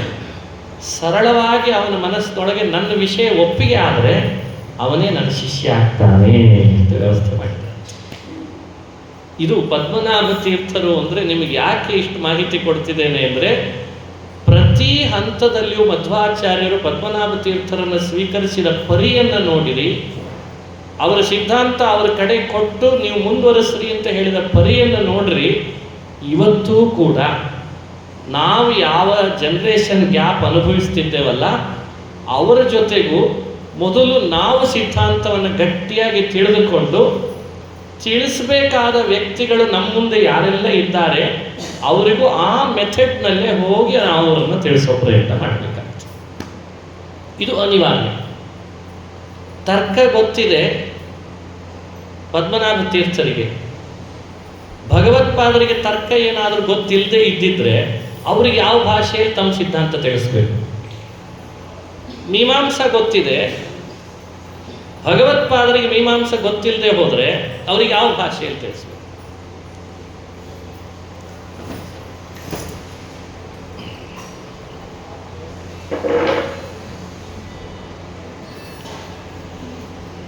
ಮೀಮಾಂಸಾ ಗೊತ್ತಿದೆ, ಮೀಮಾಂಸಾದ ಸರಿಯಾದ ನ್ಯಾಯಗಳನ್ನು ಪದ್ಮನಾಭ ತೀರ್ಥರು ತಿಳಿದಿಲ್ಲ ಅಂತ ಆಗಿಬಿಟ್ರೆ ಅವರಿಗೆ ಯಾವ ಭಾಷೆಯಲ್ಲಿ ತತ್ವವನ್ನು ಪರಿಚಯ ಮಾಡಿಸ್ಬೇಕು. ಇದೆಲ್ಲ ಸಮಸ್ಯೆ ತಲೆದೂರ್ತಿತ್ತು. ಅದಕ್ಕೆ ಭಗವತ್ಪಾದರು ತರ್ಕ, ಮೀಮಾಂಸಾ, ವ್ಯಾಕರಣ, ವೇದಾಂತ, ಷಡ್ದರ್ಶನಗಳು ಎಲ್ಲವನ್ನು ಪ್ರೌಢವಾದ ರೀತಿಯಲ್ಲಿ ಅಧ್ಯಯನ ನಡೆಸಿ ಬಂದ ಶೋಭನ ಭಟ್ಟರನ್ನು ಆರಿಸಿ ತಮ್ಮ ತತ್ವವಾದದ ವಿಷಯಗಳನ್ನು ಅವರಿಗೆ ತಿಳಿಸಿ ಅದರ ಮೇಲೆ ಏನು ಪ್ರಶ್ನೆ ಬರಬಹುದು ಅಂತ ಶೋಭನ ಭಟ್ಟರು ವಿಚಾರ ಮಾಡಲಿಕ್ಕೆ ಇಳಿದಾಗ ಶೋಭನ ಭಟ್ಟರ ಮನಸ್ಸು ತಿಳಿಯಾಗುವ ಹಾಗೆ ಉತ್ತರ ಕೊಟ್ಬಿಟ್ರಂತೆ. ನನಗೆ ಗೊತ್ತಿತ್ತು ನಿಮಗೆ ಈ ಸೀಕ್ವೆನ್ಸಲ್ಲಿ ನೀವು ಪ್ರಶ್ನೆ ಮಾಡ್ತೀರಿ ಅಂತ ನನಗೆ ಗೊತ್ತಿತ್ತು. ಸೊ ಈ ಸೀಕ್ವೆನ್ಸಿಗೆ ನಾನು ಕಂಡುಕೊಂಡ ಉತ್ತರ ಇದಿದೆ, ಇದಕ್ಕಿಂತ ಹಿಂದೆ ಬಂದವರು ಉತ್ತರ ಹೀಗೆ ಹೇಳ್ಕೊಂಡು ಬಂದಿದ್ರು, ನಿಮಗೆ ಯಾವುದು ಮನಸ್ಸಿಗೆ ಹಿಡಿಸ್ತದೆ ಹೇಳಿ ಅಂದರೆ ನನಗೆ ಯಾಕೋ ನಿಮ್ಮ ಉತ್ತರ ಸರಿ ಅನ್ನಿಸ್ತದೆ ಅಂತಂತೆ. ಇದು ಕನ್ವಿನ್ಸ್ ಮಾಡುವ ಪದ್ಧತಿ. ಹೌದು, ಶೋಭನ ಭಟ್ಟರ ಕಾಲದಲ್ಲಿ ಒಂದು ಪರಂಪರಾಗತವಾಗಿ ಈಗ ಆಲ್ರೆಡಿ ಒಂದು ಬಂದಿತ್ತು. ಅದು ನಿರ್ಗುಣವೋ, ನಿರಾಕಾರವೋ, ಜೀವಬ್ರಹ್ಮರ ಐಕ್ಯವೋ, ಅಥವಾ ಸಗುಣವೋ, ಸಾಕಾರವೋ, ಅಥವಾ ವೇದಗಳಲ್ಲಿ ಬರುವ, ಉಪನಿಷತ್ತುಗಳಲ್ಲಿ ಬರುವ ಕಾಂಟ್ರವರ್ಸಿಗಳು, ಹೇಗೆ ಅರ್ಥೈಸಬೇಕು, ವೇದದ ನಿಜವಾದ ತಾತ್ಪರ್ಯ ಎಲ್ಲಿ, ಈ ವಿಷಯಗಳೆಲ್ಲ ಬಹಳ ಸಮಸ್ಯೆಗಳು ಜಟಿಲವಾಗಿ ಅಲ್ಲಲ್ಲಿ ಬಂದಿತ್ತು. ಆದರೆ ಭಗವತ್ಪಾದರು ಬಂದ ಮೇಲೆ ನಾನು ಕಂಡುಕೊಂಡ ಉತ್ತರ ಇದು, ನೀವು ತಿಳಿದುಕೊಂಡದ್ದು ಹೀಗೆ, ನಿಮಗೆ ಯಾವುದು ಕನ್ವಿನ್ಸ್ ಆಗ್ತದೆ ತಗೊಳ್ರಿ ಅಂದರೆ ಅಚ್ಛ ಪಿಚ್ಛ ಇವ ವಾಂಛತಿ ತರತ್ ಮೋಹ ಪೀತ ಲವಣೋದಕೋ ಮುಹು ಪ್ರಾಕ್ ಪಿಪಾಸುರಮೃತಂ ಪಿಬನ್ನಿವ. ಸಿಹಿ ನೀರಿನ ಮಹತ್ವ ಯಾವಾಗ ನಮಗೆ ಅರ್ಥ ಆಗ್ತದೆ? ಕವಿ ಹೇಳ್ತಾನೆ, ಸಿಹಿ ನೀರಿನ ಮಹತ್ವ ಯಾವಾಗ ಅರ್ಥ ಆಗ್ತದೆ? ಇದು ನಮ್ಮ ಅನುಭವ, ಅವನು ಕೊಟ್ಟ ಉದಾಹರಣೆ ಅಷ್ಟೇ. ಸಿಹಿ ನೀರಿನ ಮಹತ್ವ ಅರ್ಥ ಆಗಬೇಕಾದ್ರೆ ಮೊದಲೆಲ್ಲ ಉಪ್ಪು ನೀರೇ ಕುಡ್ದಿರ್ಬೇಕವ. ಮೋಹ ಪೀತ ಲವಣೋದಕೋ ಮುಹು ಪ್ರಾಕ್ ಪಿಪಾಸುರಮೃತಂ ಪಿಬನ್ನಿವ. ಪ್ರಾಕ್ ಮೋಹ ಪೀತ ಲವಣೋದಕ ಮುಹು ಮುಹು ಅಮೃತಂ ಪಿಬ. ಶೋಭನ ಭಟ್ಟರಿಗೆ ಆ ಭಗವತ್ಪಾದರ ಬಾಯಲ್ಲಿ ಬಂದ ತತ್ವವಾದದ ಆ ನೀರು ಅದು ಸಿಹಿ ನೀರು. ಆ ಸಿಹಿ ನೀರು ಕುಡಿದಾಗ ಅವರಿಗೆ ಏನನ್ನಿಸ್ತು ಅಂದರೆ, ಬರೇ ಉಪ್ಪು ನೀರು ಕುಡಿದು ಸಾಕಾದವನಿಗೆ ಸಿಹಿ ನೀರು ಸಿಕ್ಕಾಗ ಹೇಗಾಗಿತ್ತೋ ಅವರಿಗೆ ಹಾಗಾಗಿತ್ತು ಅಂತ ಉದಾಹರಣೆ ಕೊಡ್ತಾರೆ. ಹಾಗಾದರೆ ಇವತ್ತು ನಾವು ಮಾಡಬೇಕಾದ ಕೆಲಸ ಏನು? ಇಷ್ಟು ಲೌಕಿಕ ಶಾಸ್ತ್ರಗಳನ್ನು ಅಧ್ಯಯನ ಮಾಡ್ತಾ ಇದ್ದೇವಲ್ಲ, ಮಾಡೋಣ, ಖಂಡಿತ ಬೇಕಾಗಿದೆ. ಟೆನೆನ್ಸಿ ಆ್ಯಕ್ಟಿನ ಮೂಲಕವಾಗಿ ಅವರವರ ಹೊಲ ಮನೆಗಳನ್ನು ಎಲ್ಲರೂ ಕೂಡ ಅಪಹರಿಸಿ ಆಗಿದೆ. ಇನ್ನು ಮುಂದೆ ಇನ್ನೇನೋ ಹೊಸ ಹೊಸ ಆ್ಯಕ್ಟ್ ಬರಲಿಕ್ಕಿದೆಯೋ ಗೊತ್ತಿಲ್ಲ. ಅಥವಾ ಯಾರೋ ಒಬ್ಬರು ದಾಳಿ ಮಾಡಿದರು ನಮ್ಮ ದೇಶದ ಮೇಲೆ, ಅದು ಹೆಸರು ಬೇಡ, ಅದೊಂದು ಗುಂಪು ಅದೊಂದು ದಾಳಿ ಮಾಡ್ತು, ಇನ್ನೊಬ್ರು ದಾಳಿ ಮಾಡ್ತು, ಈಗ ಒಳಗಿದ್ದವರೇ ನಮ್ಮ ಮೇಲೆ ದಾಳಿ ಮಾಡಲಿಕ್ಕೆ ಶುರು ಮಾಡಿದ್ದಾರೆ. ಇರಲಿ, ಇದೆಲ್ಲವೂ ಇದರೆಲ್ಲರ ಮಧ್ಯದೊಳಗೂ ನಾವು ಒಂದು ಯಾವುದೋ ವೃತ್ತಿ ಬದುಕನ್ನು ಕಟ್ಟಿಕೊಂಡು ಹೋಗ್ತಿದ್ದೇವೆ. ಈ ವೃತ್ತಿ ಬದುಕು ಕಟ್ಟಿಕೊಂಡು ಒಂದಿಷ್ಟು ಮೊದಲೆಲ್ಲ ಎಲ್ಲರೂ ಲಾಯರ್ ಆದರು, ಆಮೇಲೆ ಡಾಕ್ಟರ್ಸ್ ಆದರು, ಕೊನೆಗೆ ಆಮೇಲೆ ಈಗ ಸಾಫ್ಟ್ವೇರ್ ಆಗ್ತಾ ಇದ್ದಾರೆ. ಅಂತೂ ಬಹುಸಂಖ್ಯೆಯಲ್ಲಿ ಸಾಫ್ಟ್ವೇರ್ ಆದರು. ಒಂದಿನೋ ವೃತ್ತಿ ಇದ್ದೇ ಇದ್ದೇನಾ ನಮಗೆ? ಪೂರ್ಣ 100% ನಮ್ಮನ್ನು ಯಾವುದೂ ಏನೂ ಗತಿ ಇಲ್ಲ ಅಂತ ಅನಿಸಿಲ್ಲ ತಾನೆ. ಇನ್ನು ಏನೇನೇನೂ ಗತಿ ಇಲ್ಲ ಅಂತ ಅನಿಸ್ಲಿಕ್ಕೆ ಆಗಲ್ಲ. ಯಾಕಂದ್ರೆ ಇವ್ರು ಯಾರು ನಮ್ಮನ್ನು ಹುಟ್ಟಿಸಿಲ್ಲಲ್ಲ. ಈ ಧೈರ್ಯ ಇದೆ ತಾನೆ. ಒಂದು ಹಂತದಲ್ಲಿ ಮನುಷ್ಯ ತನ್ನ ವೃತ್ತಿ ಬದುಕನ್ನು ಒಂದಲ್ಲ ಒಂದು ರೀತಿಯಿಂದ ಯಯಾ ಕಯಾಚ ವಿಧಯಾ ಬಹ್ವನ್ನಂ ಪ್ರಾಪ್ನುಯಾತ್ ಹೇಳಿಲ್ವೇ? ಯಾನ್ಯನವದ್ಯಾನಿ ಕರ್ಮಾಣಿ ತಾನಿ ಸೇವಿತವ್ಯಾನಿ ನೋ ಇತರಾಣಿ ಯಾನ್ಯಸ್ಮಾಕಗುಂ ಸುಚರಿತಾನಿ ತಾನಿ ತ್ವಯೋಪಾಸ್ಯಾನಿ. ಎಷ್ಟು ಅದ್ಭುತವಾಗಿ ನಮಗದು ಹೇಳಿಕೊಟ್ಟಿದೆ. ಅದು ಆ ಬೇರನ್ನು ಹಿಡ್ಕೊಂಡು ಹೊರಟವರು ನಾವು. ಇಂಥ ನಮಗೆ ತತ್ವವಾದ ಅಂತೇನಿದೆ, ಅದು ಭಗವತ್ಪಾದರು ಕಂಡುಕೊಂಡ ಅದ್ಭುತವಾದ ವಾದ. ಇದು ಬಹಳ ಕೆಲಸಕ್ಕೆ ಬರ್ತದೆ. ಎಂಥವರನ್ನೂ ಬದಲಾವಣೆ ಮಾಡ್ತದೆ, ಎಂಥವ್ರನ್ನ ಕನ್ವಿನ್ಸ್ ಮಾಡ್ತದೆ. ಕನ್ವಿನ್ಸ್ ಎಷ್ಟರ ಮಟ್ಟಿಗೆ ಆಗ್ತದೆ ಅಂದರೆ ಮತ್ತೆ ಪುನಃ ಅದಕ್ಕೆ ಹೋಗಬೇಕು ಅಂತ ಅನಿಸಲ್ಲ, ಅಷ್ಟು ಕನ್ವಿನ್ಸ್ ಆಗ್ತದೆ. ಅಂಥ ವಾದ, ಅಷ್ಟು ಅದ್ಭುತವಾದ ವಾದ. ಇದಕ್ಕೆ ಮೊಟ್ಟ ಮೊದಲು ಪರಿವರ್ತನೆಗೊಂಡದ್ರಲ್ಲಿ ಮಹಾನುಭಾವರು ಯಾರಾಗಿದ್ದಾರೆ? ಪದ್ಮನಾಭ ತೀರ್ಥರು. ಒಬ್ಬ ವ್ಯಕ್ತಿ ತನ್ನ ಇಡೀ ಬದುಕಿನಲ್ಲಿ ಒಂದು ಧರ್ಮವನ್ನು ಆಚರಿಸಿ 4 ಜನ ಅವಮಾನ ಮಾಡಿದ್ರು ಅಂತ ಮತ್ತೊಂದು ಧರ್ಮಕ್ಕೆ ಹೋಗ್ತೇನೆ ಅಂತಂತಾನೆ. ಇವತ್ತು ಇದೇನು ಚಿತ್ರ! ನಾನು ಇಷ್ಟು ದಿವಸ ಈ ರೀತಿ ಬದುಕಿದ್ದೇ ತಪ್ಪಾಯಿತು, ಸಾಯುವಾಗಲಂತೂ ಬೇರೆ ಧರ್ಮವನ್ನು ಆಶ್ರಯಿಸೇ ಸಾಯ್ತೇನೆ ಅಂತಂತು ಮಹಾನುಭಾವ. ಇದು ನಮ್ಮ ದೇಶದಲ್ಲಿ ಆಗ್ತಾ ಇರೋ ವಿಪರ್ಯಾಸಗಳು. ಯಾವ ದೇಶದೊಳಗೆ 10 ಅವತಾರಗಳನ್ನು ಮಾಡಿದ ಶ್ರೀಹರಿ ಜಗತ್ತಿಗೆ ಗೀತಾಚಾರ್ಯನಾಗಿ ಪ್ರಪಂಚವನ್ನೆಲ್ಲ ಹೀಗೆ ಇದ್ರೆ ಬದುಕು, ಹೀಗಿಲ್ದಿದ್ರೆ ಅಲ್ಲ ಅಂತ ಗೀತೆಯನ್ನು ಉಪದೇಶ ಮಾಡಿ ಸ್ವಧರ್ಮೇ ನಿಧನಂ ಶ್ರೇಯ ಪರಧರ್ಮೋ ಭಯಾವಹ ಅಂತ ಹೇಳಿದ್ದಾನೋ, ಆ ದೇಶದಲ್ಲಿ ಹುಟ್ಟಿ ಆ ದೇಶದ ನಾಗರಿಕತೆಗೆ ಬೇಕಾಗುವ ನಿಯಮಾವಳಿಗಳನ್ನು ಗ್ರಂಥದ ರೂಪದಲ್ಲಿ ಬರೆದುಕೊಟ್ಟು ಕೊನೆಗೆ ನನಗೆ ಯಾಕೋ ಈ ಧರ್ಮ ಸರಿ ಹೋಗ್ತಾ ಇಲ್ಲ ಅಂತಂದರೆ ಇದೇನು ವಿಪರ್ಯಾಸ, ಇದೇನು ವಿಪರ್ಯಾಸ! ಯೋಚನೆ ಮಾಡಬೇಕಲ್ಲ. ಭಗವತ್ಪಾದರು ಎಷ್ಟು ಅದ್ಭುತ ಕಾರ್ಯ ಮಾಡಿದ್ದಾರೆ, ಎಂಥವರನ್ನ ಬದಲಾವಣೆ ಮಾಡಿದ್ದಾರೆ, ಎಷ್ಟು ಕನ್ವಿನ್ಸ್ ಮಾಡಿದ್ದಾರೆ ಆ ವ್ಯಕ್ತಿಗೆ. ಆ ಒಬ್ಬ ವ್ಯಕ್ತಿ ಕನ್ವಿನ್ಸ್ ಆದದ್ದಕ್ಕೆ ಇವತ್ತು ನಾವು ನೀವುಗಳೆಲ್ಲರೂ ಅದೇ ಪರಂಪರೆಯನ್ನು ಪೂರ್ಣ ತಿಳಿದಿದೆಯೋ ಬಿಟ್ಟಿದೆಯೋ, ಅದರಲ್ಲಿಯೂ ನ್ಯೂನತೆ ಇದೇನೋ ಬಿಟ್ಟದೋ ಅದನ್ನು ಆಮೇಲೆ ಯೋಚನೆ ಮಾಡೋಣ, ಅಂತೂ ಅಳವಡಿಸ್ಕೊಂಡಂತೂ ಬಂತಲ್ವಾ.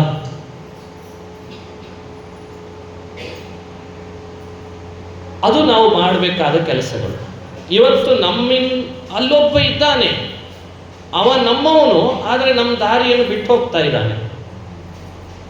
ಅವನನ್ನು ಈ ದಾರಿಯಲ್ಲಿ ಬರ್ಲಿಕ್ಕೆ ಬೇಕಾಗುವ ಹಾಗೆ ನಿನ್ನ ಕೆಲಸ ಏನು, ನೀನೇನು ಮಾಡಿದ್ದಿ, ನೀನೇನು ಕಾರ್ಯವನ್ನು ತಗೊಂಡಿದ್ದಿ.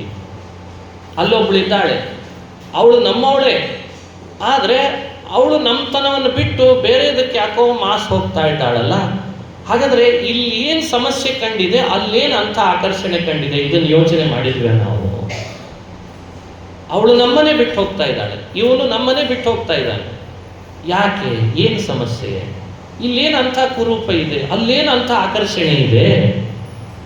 ಯೋಚಿಸ್ಬೇಕಲ್ಲ, ಗಂಭೀರವಾಗಿ ಯೋಚಿಸಬೇಕಾಗಿದೆ.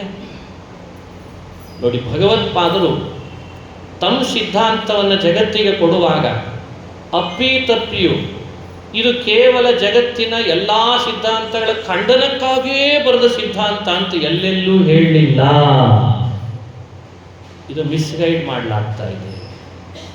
ತಮ್ಮ ಸಿದ್ಧಾಂತ ಎಲ್ಲ ಸಿದ್ಧಾಂತಗಳ ಸ್ತರದಲ್ಲಿ ಇದೂ ಒಂದು ಸಿದ್ಧಾಂತ, ಇದು ಖಂಡನಕ್ಕೆ ಮೀಸಲಾದ ಸಿದ್ಧಾಂತ ಅಲ್ಲ.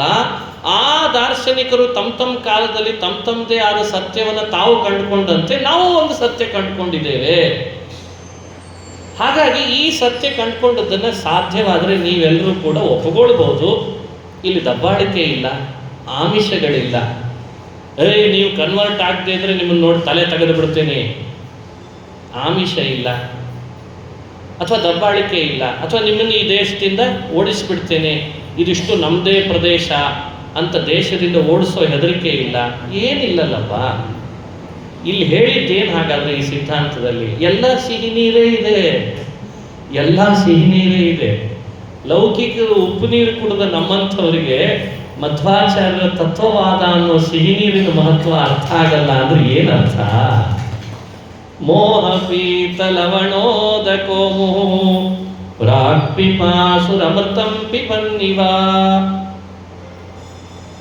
ಇನ್ನೊಂದು ಘಟ್ಟಕ್ಕೆ ಹೋಗೋಣ. ಪದ್ಮನಾಭ ತೀರ್ಥರನ್ನ ಶೋಭನ ಭಟ್ರು ಅಂತ ಕರೀತಿದ್ರು. ಅವರಿಗೆ ತತ್ವವಾದವನ್ನು ಉಪದೇಶ ಮಾಡಿದರು. ಜವಾಬ್ದಾರಿ ಅವ್ರ ಮೇಲೆ ಬಿತ್ತು. ಶೋಭನ ಭಟ್ರಿಗೆ, ಪದ್ಮನಾಭ ತೀರ್ಥರಿಗೆ ಜವಾಬ್ದಾರಿ ಬಿತ್ತು. ನಾನು ಈ ಪ್ರಸಾರ, ಈ ತತ್ವವಾದದ್ದು ಮಾಡಬೇಕಲ್ಲ ಅಂತ. ಅದಕ್ಕೆ ಅವ್ರೇನು ಮಾಡಿದರು, ಅಲ್ಲಲ್ಲಿ ಹೋದಾಗ ಜನಸಾಮಾನ್ಯರನ್ನು ಸೇರಿಸಿ ಜನಸಾಮಾನ್ಯರಿಗೆ ಮಧ್ವಾಚಾರ್ಯರ ತತ್ವವಾದದ ಒಂದು ಪರಿಚಯ ರೂಪವಾಗಿ, ಅದರಲ್ಲಿ ಹೆಚ್ಚು ಸ್ಫೂರ್ತಿ ಬರೋ ಹಾಗೆ, ಹೆಚ್ಚು ಜನ ಸೇರೋ ಹಾಗೆ ಕಥೆಗಳನ್ನು ಹೇಳಿ ಅವರೆಲ್ಲರನ್ನ ಕರ್ಕೊಂಡು ಬರ್ತಿದ್ರಂತೆ. ನೋಡಿ, ಈ ಕೆಲಸ ನಮ್ಮಿಂದ ಆಗಬೇಕಾಗಿದೆ. ಏನು ಕಥೆ ಹೇಳ್ತಿದ್ರು, ಹೇಗೆ ಜನಗಳನ್ನು ರಂಜನೆ ಮಾಡ್ತಿದ್ರು, ಅವರನ್ನು ಕನ್ವಿನ್ಸ್ ಮಾಡಿ ಈ ತತ್ವವಾದದ ಕಡೆ ಆಸ್ಥೆ ಮಾಡೋ ಹಾಗೆ ಹೇಗೆ ಮಾಡ್ತಿದ್ರು ಅನ್ನೋಕ್ಕೆ ಒಂದು ಚಿಕ್ಕ ಕಥೆ. ಕೆಲವರು ಕೇಳಿರ್ತಾರೆ, ಕೆಲವರು ಕೇಳಿರಲ್ಲ, ಕೆಲವರು ಕೇಳಿದ್ರು ಮರ್ತೋಗಿರ್ತಾರೆ. ಇದು ಅವಶ್ಯವಾಗಿ ಹೇಳಬೇಕು ಈ ಕಥೆಯನ್ನಿವತ್ತು. ಶೋಭನ ಭಟ್ರಾದಾಗಲೂ ಪದ್ಮನಾಭ ತೀರ್ಥರಾದಾಗಲೂ ಅಲ್ಲಲ್ಲಿ ಜನಸಂದಣಿ ಸೇರಿದ ಸಮಯಕ್ಕೆ ಸ್ವಲ್ಪ ಹೊತ್ತು ನಿಮ್ಮ ಜೊತೆ ನಾನೊಂದು ವಿಷಯ ಹಂಚ್ಕೊಳ್ತೀನಿ ಶುರು ಮಾಡ್ತಿದ್ರಂತೆ. ಶ್ರೀಸಾಮಾನ್ಯರಿಗೆ ದೊಡ್ಡ ವ್ಯಕ್ತಿ ಆದ್ದರಿಂದ ಇವರು ಹೇಳೋದು ನಮಗೆ ಬೇಕಾದದ್ದೇ ಹೇಳ್ತಾರೆ ಅಂತ ಕೇಳ್ತಿದ್ರು. ಚಿಕ್ಕ ಕಥೆ. ಒಬ್ಬ ಸುಣ್ಣ ಮಾಡೋನು ಇದ್ದಂತೆ. ಸುಣ್ಣ ಮಾಡಬೇಕಾದ ಸಮುದ್ರ ತೀರದಲ್ಲಿರೋ ಕಪ್ಪೆ ಚಿಪ್ಪುಗಳನ್ನು ತಂದು ರಾಶಿ ಹಾಕಿ ಅದನ್ನು ಕುಟ್ಟಿ ಸುಣ್ಣ ಮಾಡ್ತಾ ಇದ್ದ. ಅವನೊಮ್ಮೆ ಕಪ್ಪೆ ಚಿಪ್ಪಿನ ರಾಶಿ ತಂದು ಹಾಕಿದ್ದಾನೆ, ಕುಟ್ತಿದ್ದಾನೆ. ಆ ಕಪ್ಪೆ ಚಿಪ್ಪುಗಳ ಮಧ್ಯದಲ್ಲಿ ಒಂದು ಬಲಮುರಿ ಶಂಖ ಸೇರಿಕೊಂಡಿದೆ. ಅವನು ಎಲ್ಲರ ಜೊತೆ ಕುಟ್ತಾ ಇದ್ದಾನೆ, ಎಲ್ಲರ ಜೊತೆಗೂ. ಇದು ಪುಡಿ ಆಗ್ತದೆ, ಅದು ಪುಡಿ ಆಗ್ತದೆ, ಅದು ಪುಡಿ ಆಗ್ತದೆ ಅಂತ ಪುಡಿ ಮಾಡಿ ಕುಟ್ಟಿ ಸುಣ್ಣ ತೆಗೆದು ಆಮೇಲೆ ಮಾರಾಟ ಮಾಡಿದ್ರಾಯ್ತು. ಅವನಿಗೆ ಬೇಕಾದದ್ದು ಸುಣ್ಣನೇ ತಾನೆ. ಸರಿ, ಆತ ಕುಡ್ತಾನೆ, ಶಂಖ ಪುಡಿ ಆಗ್ತಾ ಇಲ್ಲ. ಕೊನೆಗೆ ಏನು ಅನ್ನಿಸ್ತವನಿಗೆ, ಎಲ್ಲ ಪುಡಿ ಆದರೂ ಇದೊಂದು ಆಗ್ತಿಲ್ಲಲ್ಲ ಅಂತ ಪ್ರಯಾಸ ಪಟ್ಟು ಕುಟ್ಟಿದ್ರೂ ಆಗ್ತಿಲ್ಲ ಅಂತ ಅದನ್ನು ಆ ಕಡೆಗೆ ಎಸೆದ್ಬಿಟ್ಟು ಮೂಲೆಯಲ್ಲಿ ಎಸೆದ. ಇನ್ನೊಬ್ಬ ಬಂದ, ಅವನಿಗೆ ಸ್ವಲ್ಪ ಪರಿಚಯ ಇತ್ತ ಅವನು. ಇವನು ಯಾವ್ಯಾವ್ದು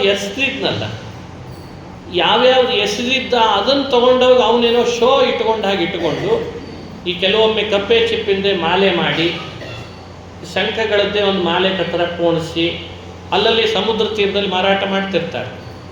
ಅವನು ಆ ಥರದ್ದು ಒಂದು ವ್ಯಾಪಾರ ಮಾಡೋನು. ಅವನಿಗೆ ಇವನು ಯಾವುದು ಬೇಡ ಅಂತ ಬಿಸಾಡಿದ್ನಲ್ಲ, ಅವನಿಗೆ ಕಣ್ಣಿಗೆ ಅದು ಬಿತ್ತು. ಇದೇನು ಶಂಖ ಭಾಳ ಚೆನ್ನಾಗಿದೆ ನೋಡಲಿಕ್ಕೆ, ನನ್ನ ಅಂಗಡಿಯಲ್ಲಿ ಇಡ್ತೀನಿ, ಒಂದಿಷ್ಟು ವ್ಯಾಪಾರದಿಂದ ಹಣ ಆದರೂ ಗಳಿಸ್ಬೋದಲ್ಲ ಅಂತ ತೊಗೊಂಡೋಗು ಅಂದ್ಬಿಟ್ಟ ಇವ. ಸರಿ, ಆತ ಆ ಶಂಖ ತೊಗೊಂಡು ಬಂದ. ತನ್ನ ಅಂಗಡಿಯಲ್ಲಿ ಇಡುವಾಗಲೇ ಚೆನ್ನಾಗಿ ಅದ್ರ ಮೇಲೆ ಬೆಳಕು ಬಿಡೋ ಹಾಗೆ ಮಾಡಿ ಯಾರಾದರೂ ನೋಡಿದ್ರೆ ಆಕರ್ಷಣೆ ಆಗಬೇಕು. ಅಂಗಡಿಯ ವ್ಯಾಪಾರದ ಟ್ರಿಕ್ಸ್, ಅದು ಇವತ್ತಂತೂ ಚೆನ್ನಾಗಿ ಎಲ್ಲರಿಗೂ ಪರಿಚಯ ಆಗಿದೆ. ಒಂದೇ ಮೊಬೈಲ್ ತರ್ಲಿಕ್ಕೆ ಹೋಗಿರ್ತಾನೆ ಪಾಪ, 4-5 ಹಿಡ್ಕೊಂಡ್ಬಂದಿರ್ತಾನೆ ಮನೆಗೆ. ಇದು ತೊಗೊಳ್ಳೆ, ಅದು ತೊಗೊಳ್ಳೆ, ಇದು ತೊಗೊಳ್ಳೆ ಅಂತ. ಇನ್ನೂ ಬೇರೆ ಬೇರೆ ಟ್ರಿಕ್ಸ್ ಶುರು ಆಯ್ತಲ್ಲ ಬರ್ತಾ. ಒಂದು ತೊಗೊಂಡ್ರೆ ಒಂದು ಫ್ರೀ ಅಂತೀಗ. ಅಂದರೆ ಇದ್ದು ಒಂದು ಟಿ ವಿ ನೋಡಲಿಕ್ಕೆ ಮನೆಯಲ್ಲಿ ಆಗೋಲ್ತಾ ಇದೆ, ಒಂದು ಟಿ ವಿ ತೊಗೊಂಡ್ರೆ ಇನ್ನೊಂದು ಟಿ ವಿ ಫ್ರೀ, ಎಲ್ಲಿಡೋಣ ಅದನ್ನು ಅಂತೂ ಅದು ಅವನ ಟ್ರಿಕ್ಸು. ವ್ಯಾಪಾರ ಮಾಡುವಾಗ ಅವನು ಅದನ್ನು ಶಂಖ ಮಾರಾಟ ಮಾಡಲಿಕ್ಕೆ ಅಂಗಡಿಯಲ್ಲಿ ಇಟ್ಟ. ಸಮಯಕ್ಕೆ ಸರಿಯಾಗಿ ಒಬ್ಬ ರಾಜ, ಶ್ರೀಮಂತ ರಾಜ, ಅಂಗಡಿ ವ್ಯಾಪಾರ ಮಾಡೋಣ ಅಂತ ಏನಾದರೂ ಚೆನ್ನಾಗಿರೋ ಸಾಮಾನು ಕಂಡ್ರೆ ತೊಗೊಂಡು ಹೋದ್ರಾಯ್ತು ಅಂತ ಆತ ಬಂದ. ಅವನ ಕಣ್ಣಿಗೆ ಇದೇ ಶಂಖ ಬೀಳಬೇಕಾ? ಈ ಶಂಖಕ್ಕೆ ಹಣ ಎಷ್ಟು ಅಂತ ಕೇಳಿದೆ. ಎಷ್ಟೋ ಒಂದಿಷ್ಟು ಹಣ ಕಟ್ಟಿ ಅದನ್ನು ತಂದು ತನ್ನ ಮನೆ ಒಳಗೆ, ಆ ರಾಜನಿಗೆ ಗೊತ್ತಿತ್ತು ಆ ಶಂಖ ಬಹಳ ಶ್ರೇಷ್ಠ ಅಂತ, ಬಂಗಾರದ ಹರಿವಾಣದಲ್ಲಿ ಇಟ್ಟನಂತೆ. ಯಾಕಂದ್ರೆ ಆ ಶಂಖ ಬಂಗಾರದ್ದು, ಅದು ಬಲಮುರಿ ಶಂಖ. ಬಲಮುರಿ ಶಂಖದಲ್ಲಿ ಲಕ್ಷ್ಮೀ ಸನ್ನಿಧಾನ ವಿಶೇಷ. ಅದನ್ನಿಟ್ಟು ಅದಕ್ಕೆ ಮಾಡಬೇಕಾದ ಪೂಜೆ ಮಾಡಿ, ಷೋಡಶ ಉಪಚಾರ ಪೂಜೆಗಳನ್ನು ಮಾಡಿ, ಪಾರಾಯಣ ಮಾಡಿ, ಪ್ರಾರ್ಥನೆ ಮಾಡಿ, ದಿನಾ ಅದನ್ನು ಹಾಗೆ ಆರಾಧನೆ ಮಾಡಲಿಕ್ಕೆ ಶುರು ಮಾಡಿದ. ಮನೆ ಒಳಗೆ ತಾನಾಗಿ ಅವನ ಕೋಶ ಭರ್ತಿ ಆಗಲಿಕ್ಕೆ ಶುರುವಾಯಿತು. ಕೋಶದಲ್ಲಿ ಏನೂ ಹಣ ಇಲ್ಲದೆ ಇದ್ದದ್ದು ಭರ್ತಿ ಆಗಲಿಕ್ಕೆ ಶುರುವಾಯಿತು. ಇಮ್ಮಡಿ ಆಯಿತು, ಮುಮ್ಮಡಿ ಆಯಿತು, ಹೆಚ್ಚೆಚ್ಚು ಸಂಪಾದನೆ ಆಯಿತು. ಶಂಖದ ಪ್ರಭಾವ ನೋಡಿ. ಶಂಖ ದೇವರ ಕೋಣೆಯಲ್ಲಿದೆ, ಭರ್ತಿ ಆಗ್ತಾ ಇದೆ ಕೋಶ. ಇದು ಅತೀಂದ್ರಿಯ ಶಕ್ತಿ ಅಲ್ವೇ? ಶಂಖ ದೇವರ ಕೋಣೆಯಲ್ಲಿಟ್ಟು ಬಂಗಾರದ ಹರಿವಾಣದಲ್ಲಿ ಪೂಜಿಸಿದರೆ ಕೋಶ ಭರ್ತಿ ಆಗಲಿಕ್ಕೆ ಬೇಕಾದದ್ದೆಲ್ಲ ಆಗ್ತಾಯಿತ್ತು. ಎಷ್ಟು ಭರ್ತಿ ಆಯಿತು ಕೋಶ, ಬಾಯಲ್ಲಿ ನೀವು ಹೇಳಲಿಕ್ಕೆ ಸಾಧ್ಯ ಇಲ್ಲ, ಊಹಿಸ್ಲಿಕ್ಕೆ ಸಾಧ್ಯ ಇಲ್ಲ, ಅಷ್ಟು ಹಣ ಬಂದ್ಬಿಡ್ತಂತೆ. ಜನಗಳಿಗೆಲ್ಲ ಖುಷಿನೋ ಖುಷಿ ಈ ಕಥೆ ಕೇಳುವಾಗ. ಕೆಲವ್ರಿಗೆ ಹೀಗೂ ಯೋಚನೆ ಇತ್ತಂತೆ, ನಮಗಾದರೂ ಸಿಗಬಾರ್ದೇ ಶಂಖ ಅಂತ. ಪ್ರವಚನ ಹೇಳಿದ ಆಚಾರ್ಯರ ಹತ್ರ ಕೇಳೂ ಬಿಟ್ರು ಒಬ್ರು. ಆಚಾರ್ಯ, ಆಮೇಲೆ ಆ ಶಂಖ ಯಾರ ಪರಂಪರೆಯಲ್ಲಿ ಬಂದಿದೆ ಹೇಳ್ರಿ, ನಮ್ಮ ಮನೆಗಾದ್ರೂ ತಂದು ಇಟ್ಕೊಂಡ್ಬಿಡ್ತೇವೆ. ಹೀಗೂ ಕೆಲವರು ಕೇಳ್ತಾರೆ. ಶಂಖದ ಕಡೆನೇ ಗಮನ. ಶಂಖ ಎಲ್ಲಿದೆನೋ, ಎಲ್ಲಿ ಹೋಯ್ತೋ ಏನೋ. ಅದಕ್ಕೆ ಪದ್ಮನಾಭ ತೀರ್ಥರು, ಶಂಖ ಎಲ್ಲಿದೆ, ಈಗ ಎಲ್ಲಿ ಹೋಯ್ತದು, ನಿಮಗೆಲ್ಲ ಮನಸ್ಸಲ್ಲಿ ಇದೆ ತಾನೇ ಈಗ ಬಂದಿರೋ ಸಂಶಯ, ಎಲ್ಲಿದೆ ಅಂತ ಹೇಳ್ತೇನೆ, ನೀವು ಅದನ್ನು ಹಾಗೆ ಬಂಗಾರದ ಹರಿವಾಣದಲ್ಲಿಟ್ಟು ಪೂಜಿಸ್ತೀರಾ ಅಂತ ಕೇಳ್ತಿದ್ರಂತೆ. ಎಲ್ಲರೂ ತಲೆ ದೂಗಿ ಸಾಮಾನ್ಯ ಜನರು ಕೈ ಎತ್ತಿ ನಾಳೆಯಿಂದಲೇ ಶಂಖವನ್ನು ನಾವೆಲ್ಲ ಪೂಜಿಸ್ತೇವೆ ಅಂತ ಒಪ್ಪಗೊಂಡು ಕೂಡಲೇ ಹೇಳ್ತಿದ್ರಂತೆ. ಅದೇ ನಮ್ಮ ಆನಂದ ತೀರ್ಥ ಭಗವತ್ಪಾದರು ರಚನೆ ಮಾಡಿಕೊಟ್ಟ ತತ್ವವಾದ. ಚೂರ್ಣಕೃದ್ವಿವಿಧ ಶಂಖ ಚೂರ್ಣಕಃ ಚೂರ್ಣನಾಯ ಬಹುಧಾಪ್ಯಶಕ್ನುವಾನ್ ಅತ್ಯಜದ್ವಿಫಲಚೀ ಪ್ರದಕ್ಷಿಣಾ ವರ್ತವಾರಿ ಜಮನಘ್ರಮಪ್ಯಹೋ. ಎಷ್ಟು ಅದ್ಭುತ ನೋಡ್ರಿ ಈ ಕಥೆ. ಯಾನತಾ ವಚನ ಚಿತ್ತಗೋಚರಾಹ ಅಂತಂದಿದ್ದಾರೆ. ನಿಮ್ಮ ಮಾತಿಗೆ ಮನಸ್ಸಿಗೆ ನಿಲುಕದಷ್ಟು ಸಂಪತ್ತನ್ನು ಸುರಿಸಿಬಿಡ್ತಲ್ಲ ಆ ಶಂಖ, ಆ ಶಂಖವೇ ಆನಂದ ತೀರ್ಥದ ತತ್ವವಾದಪ್ಪ. ನೀವು ಆ ಪರಂಪರೆಯಲ್ಲಿ ಬಂದವರಪ್ಪ, ಯಾಕದನ್ನು ದೂರ ಮಾಡ್ತೀರಿ, ಉದಾಸೀನ ಮಾಡ್ತೀರಿ, ಯಾಕದನ್ನು ಮಾರ್ಕೆಟಿಂಗ್ ಮಾಡ್ತೀರಿ ಅಂತ ಕೇಳ್ತಿದ್ರಂತೆ. ನೋಡಿ, ಈ ಕಥೆಯಲ್ಲಿ ಮೂರನ್ನು ನಾವು ಗಮನಿಸಬೇಕಾದ ಅಂಶ ಇದೆ. ಒಬ್ಬ ಸುಣ್ಣ ಮಾಡಬೇಕು ಅಂತ ಅದನ್ನು ಪ್ರಯಾಸಪಟ್ಟು ಪುಡಿ ಮಾಡಿ ಏನೂ ಉಪಯೋಗ ಇಲ್ಲ ಅಂತ ಎಸೆದವ. ಇನ್ನೊಬ್ಬ ಅಂಗಡಿಯಲ್ಲಿ ಅದನ್ನು ಏನಾದರೂ ಮಾಡಿ ಮಾರಾಟ ಮಾಡಿ ಹಣ ಸಂಪಾದಿಸಬೇಕು ಅಂತ ಹೊರಟವ. ಮತ್ತೊಬ್ಬ ಬಂಗಾರದ ಹರಿವಾಣದಲ್ಲಿ ಮನೆಯಲ್ಲಿ ತಂದಿಟ್ಟು ಅದನ್ನು ಪೂಜಿಸಿ ಅದರಿಂದ ಫಲ ಪಡೆದವ. ಆನಂದ ತೀರ್ಥ ಭಗವತ್ಪಾದರ ಭಾಷ್ಯಕ್ಕೆ 3 ಥರದವರು ಇದ್ದಾರೆ ಅಂತ ಪರಿಚಯಿಸ್ತಿದ್ರಂಥವರು. ಅದೇ ಪರಂಪರೆಯಲ್ಲೇ ಬಂದು ಅವನು ನಾನು ಅಂತ, ಅವನು ನಾನು ಅವರವ ಅಂತ ಹೇಳಿಕೊಂಡು ನಮಗೇನು ಉಪಯೋಗ ಇಲ್ಲ ಅಂತ ಅದನ್ನು ಉದಾಸೀನ ಮಾಡಿ ಶಂಖದಂತೆ ಮೂಲೆ ಗುಂಪು ಮಾಡುವರು. ಇದು ಸಿ ಕ್ಯಾಟಗರಿ.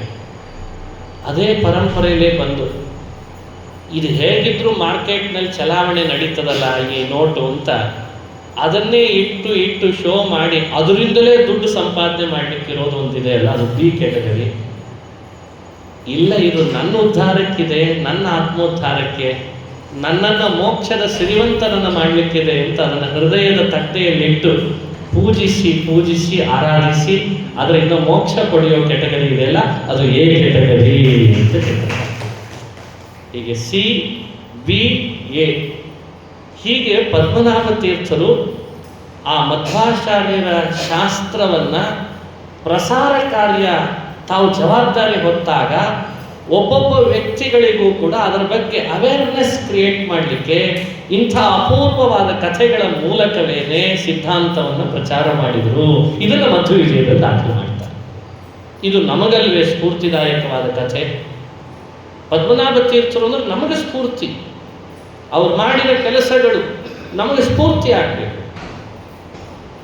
ಅದಕ್ಕೆ ಅಂತಾರೆ ಆನಂದ ತೀರ್ಥರ ತತ್ವವಾದ ಅದು ಸಾಧಾರಣ ಅಲ್ಲಪ್ಪ. ಮಹಾನಂದ ತೀರ್ಥಸ್ಯ ಯೇ ಭಾಷ್ಯ ಭಾವಂ ಮನೋವಾಗ್ಭಿರಾವರ್ತಯಂತೆ ಸ್ವಶಕ್ತ್ಯ ಸುರಾತ್ಯ ನರಾಂತ ಮುಕುಂದ ಪ್ರಸಾದಾತಿಮಂ ಮೋಕ್ಷಮೇತೆ ಭಜಂತೆ ಸದೇತಿ. ಮಹಾನಂದ ತೀರ್ಥಸ್ಯ ಯೇ ಭಾಷ್ಯ ಭಾವ, ಆನಂದ ತೀರ್ಥರ ಈ ಭಾಷ್ಯ ಭಾವವನ್ನು ಸಾಧ್ಯವಾದಷ್ಟು ಮನಸ್ಸಿನಿಂದ ನೀವದನ್ನು ಆವೃತ್ತಿ ಮಾಡಿದರೆ, ತಿಳಿದರೆ, ತಿಳಿಸಿದರೆ, ತಿಳಿದದ್ದನ್ನು ಇನ್ನೊಬ್ಬರ ಜೊತೆಗೆ ಹಂಚಿಕೊಂಡ್ರೆ, ಅವನನ್ನೂ ಈ ಶಾಸ್ತ್ರದಲ್ಲಿ ಬರೋ ಹಾಗೆ ಮಾಡಿದರೆ ಮನೋವಾಗ್ಭಿರಾವರ್ತಯಂತೆ ಸ್ವಶಕ್ತ್ಯ, ನಮ್ಮ ಶಕ್ತಿ ಇದ್ದಷ್ಟು ಮಾಡೋಣ. ನಮ್ಮವರನ್ನಾಗಿ ಉಳಿಸೋ ಜವಾಬ್ದಾರಿ, ನಮ್ಮವರು ಅಲ್ಲದವರನ್ನ ಇದರೊಳಗೆ ಒಂದು ವಿಶೇಷವಾದ ಆಸಕ್ತಿ ಮೂಡಿಸುವ ಜವಾಬ್ದಾರಿ ನಿಮ್ಮೆಲ್ಲರ ಮೇಲಿದೆ. ಇದನ್ನು ನಾವು ನೆನಪಿಟ್ಕೊಳ್ಬೇಕು. ಮನೋವಾಗ್ಭಿರ ಆವರ್ತಯಂತೆ ಸ್ವಶಕ್ತ್ಯ ಸುರಾದ್ಯ ನರಾಂತ ಮುಕುಂದ ಪ್ರಸಾದಾತ್ ಇಮಂ ಮೋಕ್ಷಮೇತೆ ಭಜಂತೆ ಸದೇತಿ. ಇಮಂ ಮೋಕ್ಷಮೇತೆ ಭಜಂತೆ ಸದೇತಿ.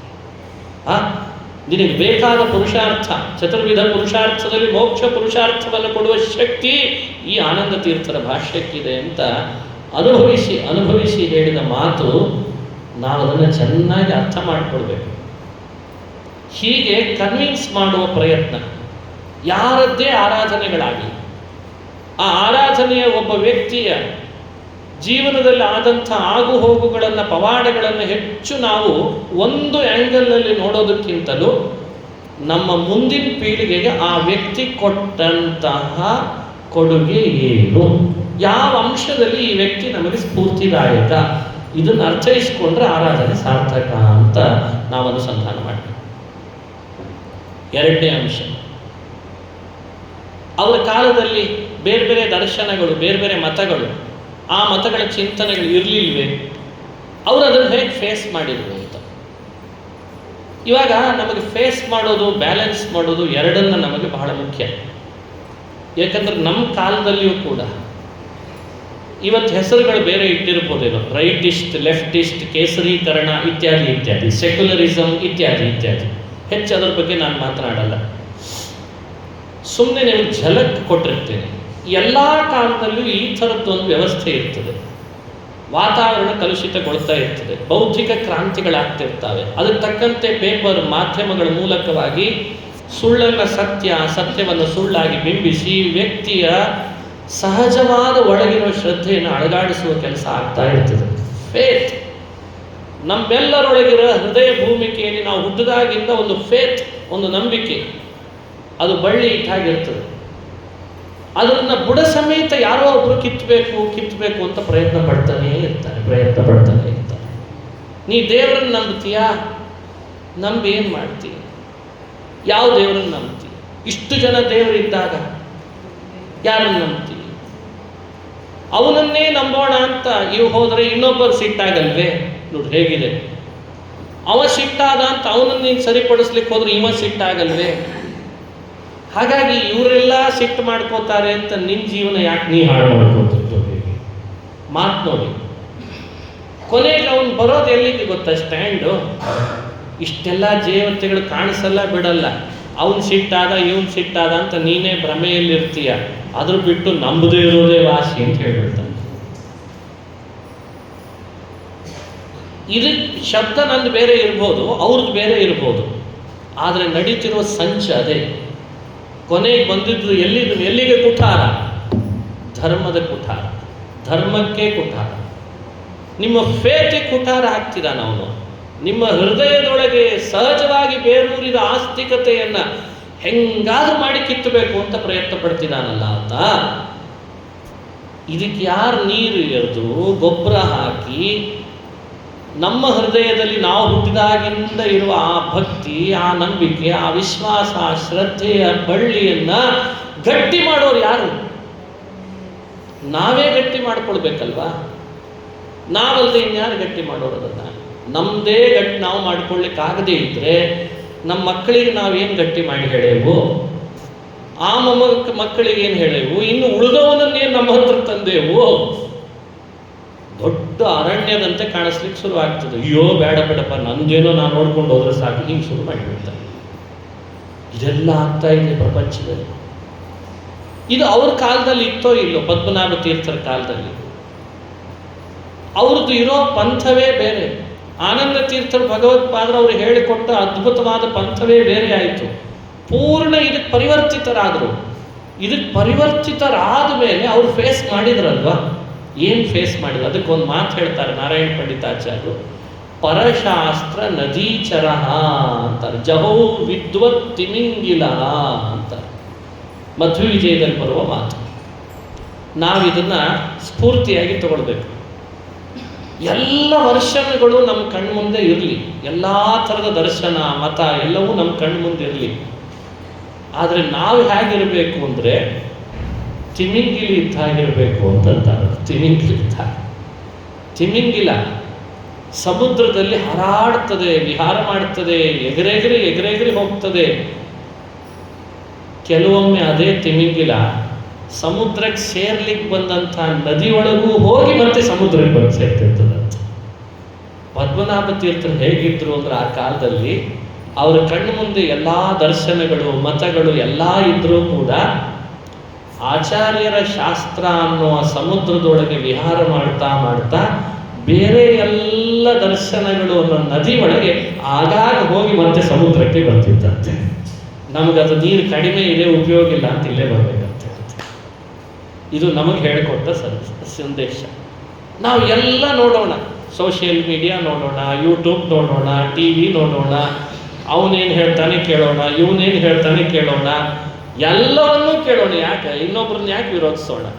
ಆದರೆ ಎಲ್ಲವನ್ನೂ ಕೇಳಿಯೂ ಕೂಡ ನಮ್ಮ ಸಿದ್ಧಾಂತ ಅನ್ನೋ ಸಮುದ್ರದಲ್ಲಿ ನಾವು ತಿಮಿಂಗಿಲಾಗಿರೋಣ ಅಂತ.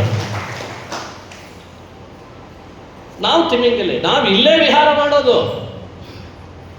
ನಮಗಿದೆ, ನಮ್ದಿದೆ, ನಾವು ಹಿಡ್ದಿರೋದೇ ಈ ಟೊಂಗೆಯನ್ನ, ನಾವಿಲ್ಲೇ ಜೋಕಾಲಿ ಆಡೋದು. ಹಿರಿಯರು ಹೇಳ್ತಾರೆ, ನಿಂಗೆ ಜೋಕಾಲಿ ಆಡಿ ಖುಷಿ ಪಡಬೇಕಾ? ಗಟ್ಟಿ ಕೊಂಬೆ ಹಿಡಿದು ಜೋಕಾಲಿ ಆಡಿ. ಯಾರು ಬೇಡ ಅಂತಾರೆ? ನುಗ್ಗೆಕಾಯಿ ಮರದ ಟೊಂಗೆಗೆ ಜೋಕಾಲಿ ಕಟ್ಟಿದ್ರೆ ಏನಾಗಬೇಡ ಹೇಳಣೆ ಬರ. ಹುಣಸೆ ಮರದ ಟೊಂಗೆ ಕಟ್ಟಬೇಕು. ಗೃಹೀಯ ತಿಂತ್ರಿಣಿ ಶಾಖಾಂ ಶಿಗ್ರ ಶಾಖಾ ಗ್ರಹಣಕ್ಕೆ ಹಿಡಿದ್ರೆ ಹುಣಸೆ ಮರದ ಟೊಂಗೆ ಹಿಡಿದು ಜೋತಾಡ.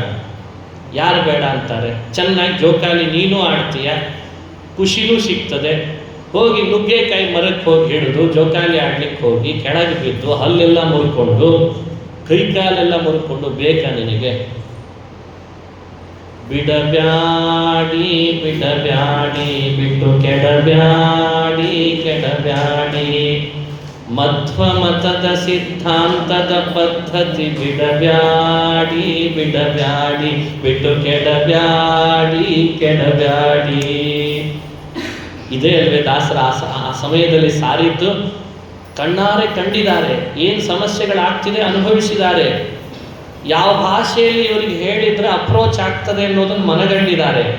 ಸಂಸ್ಕೃತ ಅಂದರೆ ಸಂಸ್ಕೃತ, ಕನ್ನಡ ಅಂದರೆ ಕನ್ನಡ, ತಮಿಳು ಅಂದರೆ ತಮಿಳು, ಮರಾಠಿ ಅಂದರೆ ಮರಾಠಿ. ನಿನಗೆ ಯಾವ ಭಾಷೆಯಲ್ಲಿ ಹೇಳೋಣ ಹೇಳು, ಅದೇ ಭಾಷೆಯಲ್ಲೇ ಹೇಳ್ತೇನೆ. ಆದರೆ ಬಿಡಬ್ಯಾಡಿ ಬಿಡಬ್ಯಾಡಿ, ಈ ತತ್ವ, ಈ ಸಿದ್ಧಾಂತ, ಇಲ್ಲಿ ಸತ್ಯ ಸಿದ್ಧಾಂತ, ಇಲ್ಲಿ ಸತ್ಯ ಇದೆ, ಇದು ನಮಗೆ ಪುರುಷಾರ್ಥ ಕೊಡ್ತದೆ, ನಾವಿದನ್ನು ಆಶ್ರಯಿಸಬೇಕಾದದ್ದು ಕರ್ತವ್ಯ ಆಗಿದೆ. ನೀನಲ್ಲದೆ ನಿನ್ನವರು ಅಂತ ಯಾರಿದ್ದಾರೋ ಅವರನ್ನು ಆಶ್ರಯಿಸೋ ಹಾಗೆ ಮಾಡಬೇಕಾದದ್ದು ಕರ್ತವ್ಯ ಇದೆ. ಇಲ್ಲಿ ಹರಿಸ್ಮರಣೆಯ ಮಹತ್ವ ಇದೆ, ಇಲ್ಲಿ ಗುರುಸ್ಮರಣೆಯ ಮಹತ್ವ ಇದೆ, ಇಲ್ಲಿ ವೇದಗಳ ಸಾರ ಇಲ್ಲಿ ಅಡಕ ಆಗಿದೆ. ವೇದ ತಾತ್ಪರ್ಯನಾದ ಶ್ರೀಹರಿ ಇಲ್ಲಿ ಬಂದು ಬೇರೂರಿದ್ದಾನೆ. ಆ ಮಹಾವಿಷ್ಣುವಿನ ಬಿಂಬವೇ ನಮ್ಮೊಳಗೆಲ್ಲ ಇದೆ ಎನ್ನುವುದು ಸತ್ಯವೇ, ಪ್ರಪಂಚ ಸತ್ಯವೇ ಆಗಿದೆ. ಸತ್ಯವಾದ ಪ್ರಪಂಚದಲ್ಲಿ ನಾವೆಲ್ಲ ಇದ್ದೇವೆ. ನಾವು ಭೂಮಿಗೆ ಬಂದದ್ದೇ ಸಾಧನೆ ಮಾಡಲಿಕ್ಕೆ. ಸಾಧನವೇ ನಮಗೆ ಈ ದೇಹದ ಸಾರ್ಥಕತೆ. ಎಂಥ ಅದ್ಭುತವಾದ ವಿಷಯಗಳನ್ನು ಮನವರಿಕೆ ಮಾಡಿಕೊಟ್ರು. ಅದನ್ನು ವೇದದ ಮೂಲಕ ಮಾಡ್ತಿದ್ರು. ವೇದ ಇದು 3ನೇ ಪಾಯಿಂಟ್. ಶೋಭನ ಭಟ್ರ ಬಗ್ಗೆ ಹೇಳುವ ಮತ್ತೊಂದು ಪಾಯಿಂಟ್ ಇದು 3ನೇದು. ಎಲ್ಲ ಕಡೆಯಲ್ಲೂ ಹೆಚ್ಚು ಪದ್ಮನಾಭ ತೀರ್ಥರ ಪ್ರವಚನ ವೇದದ ಮೇಲೆ ನಡೀತಿತ್ತಂತೆ. ಅದಕ್ಕೆ ಅವರಿಗೆ ಕೀರ್ತಿ. ಈ ಮಧ್ವಿಜಯದಲ್ಲಿ ಹೇಳುವ ಮಾತು, ವೇದ ಪ್ರವಚನಾಚಾರ್ಯ ಶಿಷ್ಯೋ ಸಾವಿತಿ ಪೂಜಿತಃ. ವೇದ ಪ್ರವಚನಾಚಾರ್ಯ ಶಿಷ್ಯ ಆಸೌ ಇತಿ ಪೂಜಿತಃ ಅಂತ ಮಧ್ವಿಜಯ ಹೇಳ್ತಾರೆ. ನೋಡಿ, ಇವತ್ತು ಸಾಧ್ಯವಾದಷ್ಟು ನಾವು ವೇದಗಳ ಬೇಸ್ ಇಟ್ಟುಕೊಂಡು, ಆಧಾರ ಮಾಡಿಕೊಂಡು, ಅವುಗಳಲ್ಲಿ ಈ ತತ್ವ ಅಡಗಿದೆ. ಮಧ್ವಾಚಾರ್ಯ ಹೇಳಿದ ತತ್ವಗಳೆಲ್ಲ ವೇದದಲ್ಲಿದೆ. ಆಶ್ಚರ್ಯ ಪಡ್ತೀರಿ ನೀವೆಲ್ಲ. ಒಂದೊಂದು ವೇದ ಮಂತ್ರಗಳ ಅರ್ಥ ನೋಡ್ತಾ ಬಂದರೆ ಎಲ್ಲ ವಿಷಯಗಳನ್ನು ವೇದದಲ್ಲಿ ಕಂಡುಕೊಂಡು. ಹಾಗಾಗಿ ವೇದದಂಥ ಆಧಾರ, ಅಪೌರುಷೇಯವಾದ ವೇದದಂಥ ಆಧಾರ ಇಟ್ಟುಕೊಂಡು ಜಗತ್ತಿಗೆ ತತ್ವವನ್ನು ಉಪನ್ಯಾಸ ಮಾಡಿ, ಸರಳ ದೃಷ್ಟಾಂತಗಳ ಮೂಲಕವಾಗಿ ಎಲ್ಲರನ್ನ ಕನ್ವಿನ್ಸ್ ಮಾಡಿ, ಇದೇ ಮತದ ಬಳಿಗೆ ನೀವಿರಬೇಕು, ನಿಮ್ಮವರನ್ನು ಕರೆತರಬೇಕು ಅಂತ ಅವತ್ತು ಸಿದ್ಧಾಂತವನ್ನು ಬೆಳೆಸಿ ಉಳಿಸಿ ಅದನ್ನೇ ಜಗತ್ತಿಗೆ ಸ್ಥಿರ ಸ್ಥಾಪನೆ ಮಾಡಿದ ಕೀರ್ತಿ ಅದು ನಮಗೆ ಇವತ್ತು ಪದ್ಮನಾಭ ತೀರ್ಥರಿಗಿದೆ ಅಂತ ನಾವು ಅನುಸಂಧಾನ ಮಾಡ್ತಾ, ಅಂಥ ಪದ್ಮನಾಭ ತೀರ್ಥರ ಬಗ್ಗೆ ಅವರು ಸತ್ತರ್ಕ ದೀಪಾವಲಿ, ಸನ್ಯಾಯ ರತ್ನಾವಲಿ ಅಂತ 2 ಗ್ರಂಥಗಳನ್ನು ಕೊಟ್ಟಿದ್ದಾರೆ. ಸೂತ್ರ ಪ್ರಪಂಚದ ಮೇಲೆ ಅವರು ಕೊಟ್ಟದ್ದು ಸತ್ತರ್ಕ ದೀಪಾವಲಿ. ಅನುವ್ಯಾಖ್ಯಾನದ ಮೇಲೆ ವ್ಯಾಖ್ಯಾನ, ಅದು ಸೂತ್ರ ಪ್ರಪಂಚಕ್ಕೆ, ಅದು ನ್ಯಾಯ ದೀಪಾವಲಿ ಅಂತ. ಸನ್ಯಾಯ ರತ್ನಾವಲಿ ಅಂತ, ದೀಪಾವಲಿ ಅಲ್ಲ, ನ್ಯಾಯ ರತ್ನಾವಲಿ ಅಂತ. ಇವತ್ತಿಗೂ ಆ ಗ್ರಂಥ ನಮಗೆಲ್ಲ ಉಪಲಬ್ಧ ಇದೆ. ನಾವು ವೇದವನ್ನು ಚೆನ್ನಾಗಿ ಅರ್ಥೈಸಿಕೊಳ್ಳಿಕ್ಕೆ ಮಧ್ವಾಚಾರ್ಯರು ಬ್ರಹ್ಮಸೂತ್ರಗಳ ನ್ಯಾಯ ಹೇಗೆ ಅಪ್ಲೈ ಮಾಡಿಕೊಳ್ಬೇಕು ಅಂತ ಹೇಳ್ಕೊಟ್ರು. ಆ ಬ್ರಹ್ಮಸೂತ್ರಗಳನ್ನು ಅರ್ಥೈಸ್ಕೊಳ್ಬೇಕಲ್ಲ.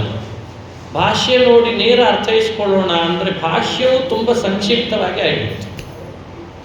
ಸಂಕ್ಷಿಪ್ತ ಭಾಷ್ಯ ಸೂತ್ರದ ಅರ್ಥ ಹೇಗೆ ಹೇಳ್ತದೆ ಅನ್ನೋದು ನಮ್ಗೆ ಕನ್ವಿನ್ಸ್ ಆಗ್ತಿರಲಿಲ್ಲ. ಆವಾಗ ಪದ್ಮನಾಭ ತೀರ್ಥರು ಹಾಗೂ ತ್ರಿವಿಕ್ರಮ ಪಂಡಿತರು ಮಧ್ವಾಚಾರ್ಯರ ಭಾಷ್ಯಕ್ಕೆ ಹಾಗೂ ಮಧ್ವಾಚಾರ್ಯರು ಬರೆದ ಬ್ರಹ್ಮಸೂತ್ರ ಅನುವ್ಯಾಖ್ಯಾನಕ್ಕೆ ವ್ಯಾಖ್ಯಾನ ಬರೆದರು. ಅದು ಟೀಕೆ ಅಂತ ಪ್ರಸಿದ್ಧ. ಅದಕ್ಕೆ ಪದ್ಮನಾಭ ತೀರ್ಥರನ್ನ ಪ್ರಾಚೀನ ಟೀಕಾಚಾರ್ಯರು ಅಂತ ಕರೀತಾರೆ. ಪ್ರಾಚೀನ ಟೀಕಾಕಾರರು. ಬಹಳ ಸೊರಸವಾದ ವ್ಯಾಖ್ಯಾನವನ್ನು ರಚನೆ ಮಾಡಿಕೊಟ್ಟು ಭಾಷ್ಯದ ಪಂಕ್ತಿಗಳಿಗೆ, ಅನುವ್ಯಾಖ್ಯಾನದ ಪಂಕ್ತಿಗಳಿಗೆ ಗಂಭೀರವಾದ ಅರ್ಥವನ್ನು ವಿವರಣೆ ಮಾಡಿ ಮಾಡಿ ಹೀಗೆ ಅರ್ಥೈಸಿಕೊಂಡ್ರೆ ಉಳಿದದ್ದಕ್ಕೆಲ್ಲ ವಿರೋಧ ಬರದಂತಾಗ್ತದೆ ಅಂತ ಹೇಳಿಕೊಟ್ಟವರು ಪದ್ಮನಾಭ ತೀರ್ಥ. ಅವ್ರದ್ದು ಸಂಕ್ಷಿಪ್ತ ಅನ್ನಿಸ್ತು ಜಯತೀರ್ಥರ ಕಾಲದಲ್ಲಿ. ಆವಾಗ ಜಯತೀರ್ಥರು ಪದ್ಮನಾಭ ತೀರ್ಥರ ಇದೇ ಮಾರ್ಗದರ್ಶನವನ್ನು ಇಟ್ಟುಕೊಂಡೇ ಆಮೇಲೆ ನ್ಯಾಯಸುಧಾ, ತತ್ವಪ್ರಕಾಶಿಕಾದ ಮೂಲಕವಾಗಿ ಮತ್ತಷ್ಟು ಅದನ್ನು ಹೆಚ್ಚು ವಿಸ್ತಾರ ಮಾಡಿ ನಮಗೆ ಕನ್ವಿನ್ಸ್ ಮಾಡಲಿಕ್ಕೆ ಹೊರಟು. ಮೂಲ ವೇದ, ಅದಕ್ಕೆ ಬರೆದದ್ದು ವೇದವ್ಯಾಸರ ಬ್ರಹ್ಮಸೂತ್ರ, ಬ್ರಹ್ಮಸೂತ್ರಕ್ಕೆ ಮಧ್ವಾಚಾರ್ಯರ ಭಾಷ್ಯ ಅನುವ್ಯಾಖ್ಯಾನಾದಿಗಳು, ಅದಕ್ಕೆ ಪದ್ಮನಾಭ ತೀರ್ಥರ, ತ್ರಿವಿಕ್ರಮ ಪಂಡಿತರ ಟೀಕೆಗಳು, ಪದ್ಮನಾಭ ತೀರ್ಥರದ್ದಕ್ಕೆ ಜಯತೀರ್ಥರ ವ್ಯಾಖ್ಯಾನ, ಅದೇ ವಿಸ್ತಾರವಾದ ವ್ಯಾಖ್ಯಾನಗಳು, ಹೀಗೆ ನಮ್ಮ ಪರಂಪರೆ ಮುಂದುವರೆಕೊಂಡು ಬಂದಿದೆ. ಇದನ್ನು ನಾವೆಲ್ಲರಿಗೂ ನಮ್ಮ ಮನೆಯೊಳಗೆ ನಾವಿವತ್ತು ಮಾಧ್ವರು ಅಂತಾಗಿಯೂ ಕೂಡ ಈ ಪರಂಪರೆಯಲ್ಲಿ ಬಂದ ವ್ಯಕ್ತಿ, ಅವರ ಗ್ರಂಥ, ಅವರು ಕೊಟ್ಟ ವಿಷಯಗಳೇ ನಮಗೆ ಗೊತ್ತಿಲ್ಲದೆ ಇರುವಂತಾಗ್ಬಿಟ್ಟಿದೆ. ಕೆಲವರಿಗೆ ಗೊತ್ತಿದೆ, ಚೆನ್ನಾಗಿ ಗೊತ್ತಿದೆ, ಅವ್ರು ಯಾರು ಇನ್ನೊಬ್ಬರಿಗೆ ಹೇಳೋ ಸ್ಥಿತಿಯಲ್ಲಿ ಇಲ್ಲದೆ ಇರುವಂತಾಗ್ಬಿಟ್ಟಿದೆ. ಹಾಗಾಗದಂತೆ ಹೆಚ್ಚು ಎಲ್ಲರಿಗೂ ಈ ವಿಷಯದ ಮನದಟ್ಟು ಮಾಡಿಕೊಡುವ ಕಾರ್ಯ ನಮ್ಮಿಂದ ಆಗಬೇಕು.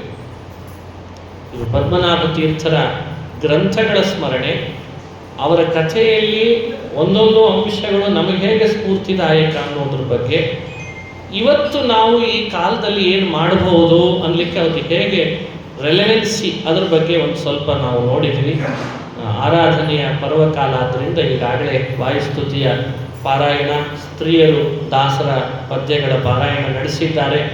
ಅವರಿಗೂ ಪ್ರವಚನದ ಸೇವೆ, ನೀವೆಲ್ಲ ಪಾರಾಯಣ ಸೇವೆ, ನಾನೊಬ್ಬ ಪ್ರವಚನದ ಸೇವೆ ಮಾಡಿದ್ದೇನೆ. ನಿಮಗೂ ನನಗೂ ಪದ್ಮನಾಭ ತೀರ್ಥರ ಅಂತರ್ಯಾಮಿ, ಆನಂದ ತೀರ್ಥ ಭಗವತ್ಪಾದರ ಹೃದಯಾಂತರ್ಯಾಮಿ ವೇದವ್ಯಾಸ ಇತೋಪ್ಯತಿಶಯವಾಗಿ ಆಯುರ ಆರೋಗ್ಯ ಐಶ್ವರ್ಯ ಭಾಗ್ಯವನ್ನು ಕೊಡಲಿ ಅಂತ ಪ್ರಾರ್ಥನೆಯನ್ನು ಮಾಡ್ತಾ, ಪ್ರಸ್ತುತ ಶ್ರೀಪಾದರಾಜ ಮಠಾಧೀಶರಿಗೆ ಭಕ್ತಿಪೂರ್ವಕ ವಂದನೆಗಳನ್ನು ಅರ್ಪಿಸಿ, ಇವತ್ತಿನ ಈ ಕಾರ್ಯಕ್ರಮದಲ್ಲಿ ನನಗೂ ಭಾಗವಹಿಸಲಿಕ್ಕೆ ಅವಕಾಶ ಮಾಡಿದ ಸ್ಥಳೀಯ ಈ ಎಲ್ಲ ಕಮಿಟಿಯ ಸದಸ್ಯರನ್ನು ನಾನು ಅಭಿನಂದಿಸಿ ಧನ್ಯವಾದಗಳನ್ನು ಕೊಡ್ತಾ, ಶ್ರೋತೃಗಳಾಗಿ ತಾವು ಕೂಡ ಈ ಸಂದರ್ಭದಲ್ಲಿ ಬಂದು ಪ್ರವಚನದಲ್ಲಿ ಭಾಗವಹಿಸಿದ್ದಕ್ಕೂ ಧನ್ಯವಾದಗಳನ್ನು ತಿಳಿಸಿ, ನಮ್ಮ ಈ ಪದ್ಮನಾಭ ತೀರ್ಥರ ಆರಾಧನೆಯ ಸುಸಂದರ್ಭದಲ್ಲಿ ಅಲಂಕಾರ, ಸಂತರ್ಪಣೆ ಎಲ್ಲವನ್ನೂ ಏರ್ಪಾಡು ಮಾಡಿದ್ದಾರೆ ಶ್ರೀಮಠದಲ್ಲಿ. ಇದು ಮಾಡಬೇಕಾದದ್ದೇ ಕಾರ್ಯ ನಿಜವಾಗಲೂ. ಹಾಗಾಗಿ ಮಾಡಿದ ಆ ಕಾರ್ಯದೊಳಗೆ ಹಿರಿಯರು, ನಮ್ಮ ವಿದ್ವಾಂಸರು, ವೇದಮೂರ್ತಿಗಳು ಬಂದಿದ್ದಾರೆ. ಅವರಿಗೂ ಕೂಡ ನಮಸ್ಕಾರಗಳನ್ನು ಸಲ್ಲಿಸಿ ನನ್ನ 2 ಮಾತುಗಳನ್ನು ಮುಕ್ತಾಯ ಮಾಡ್ತೇನೆ. ಏನಾದರೂ ಗುಣಗಳು ಅಂತಿದ್ರೆ ಇದನ್ನು ಸ್ವೀಕಾರ ಮಾಡಿರಿ. ಹಂಸಕ್ಷೀರ ನ್ಯಾಯದಂತೆ ದೋಷಗಳಿದ್ದರೆ ಇದನ್ನು ಇಲ್ಲೇ ಬಿಟ್ಟರಾಯಿತು. ಹಂಸಕ್ಷೀರ ನ್ಯಾಯವನ್ನು ನಾವೆಲ್ಲ ಅನುಸರಿಸೋಣ ಅಂತ ಹೇಳ್ತಾ, ಅಸ್ಮದ್ ಗುರುವಂತರ್ಗತ ತತ್ವಾಭಿಮಾನಿ ದೇವತಾ ಪ್ರೇರೇಪಕ ಹನುಮದ್ ಭೀಮ ಮಧ್ವಾಂತರ್ಗತ ರಾಮಕೃಷ್ಣ ವೇದವ್ಯಾಸಾತ್ಮಕ ಬಿಂಬರೂಪಿ ಭಗವಂತನ ಪಾದಗಳಲ್ಲಿ ಅರ್ಪಿಸ್ತೇನೆ. ಶ್ರೀಕೃಷ್ಣ ಅರ್ಪಣಮಸ್ತು. ಹರಯೇ ನಮಃ, ಹರಯೇ ನಮಃ, ಹರಯೇ ನಮಃ.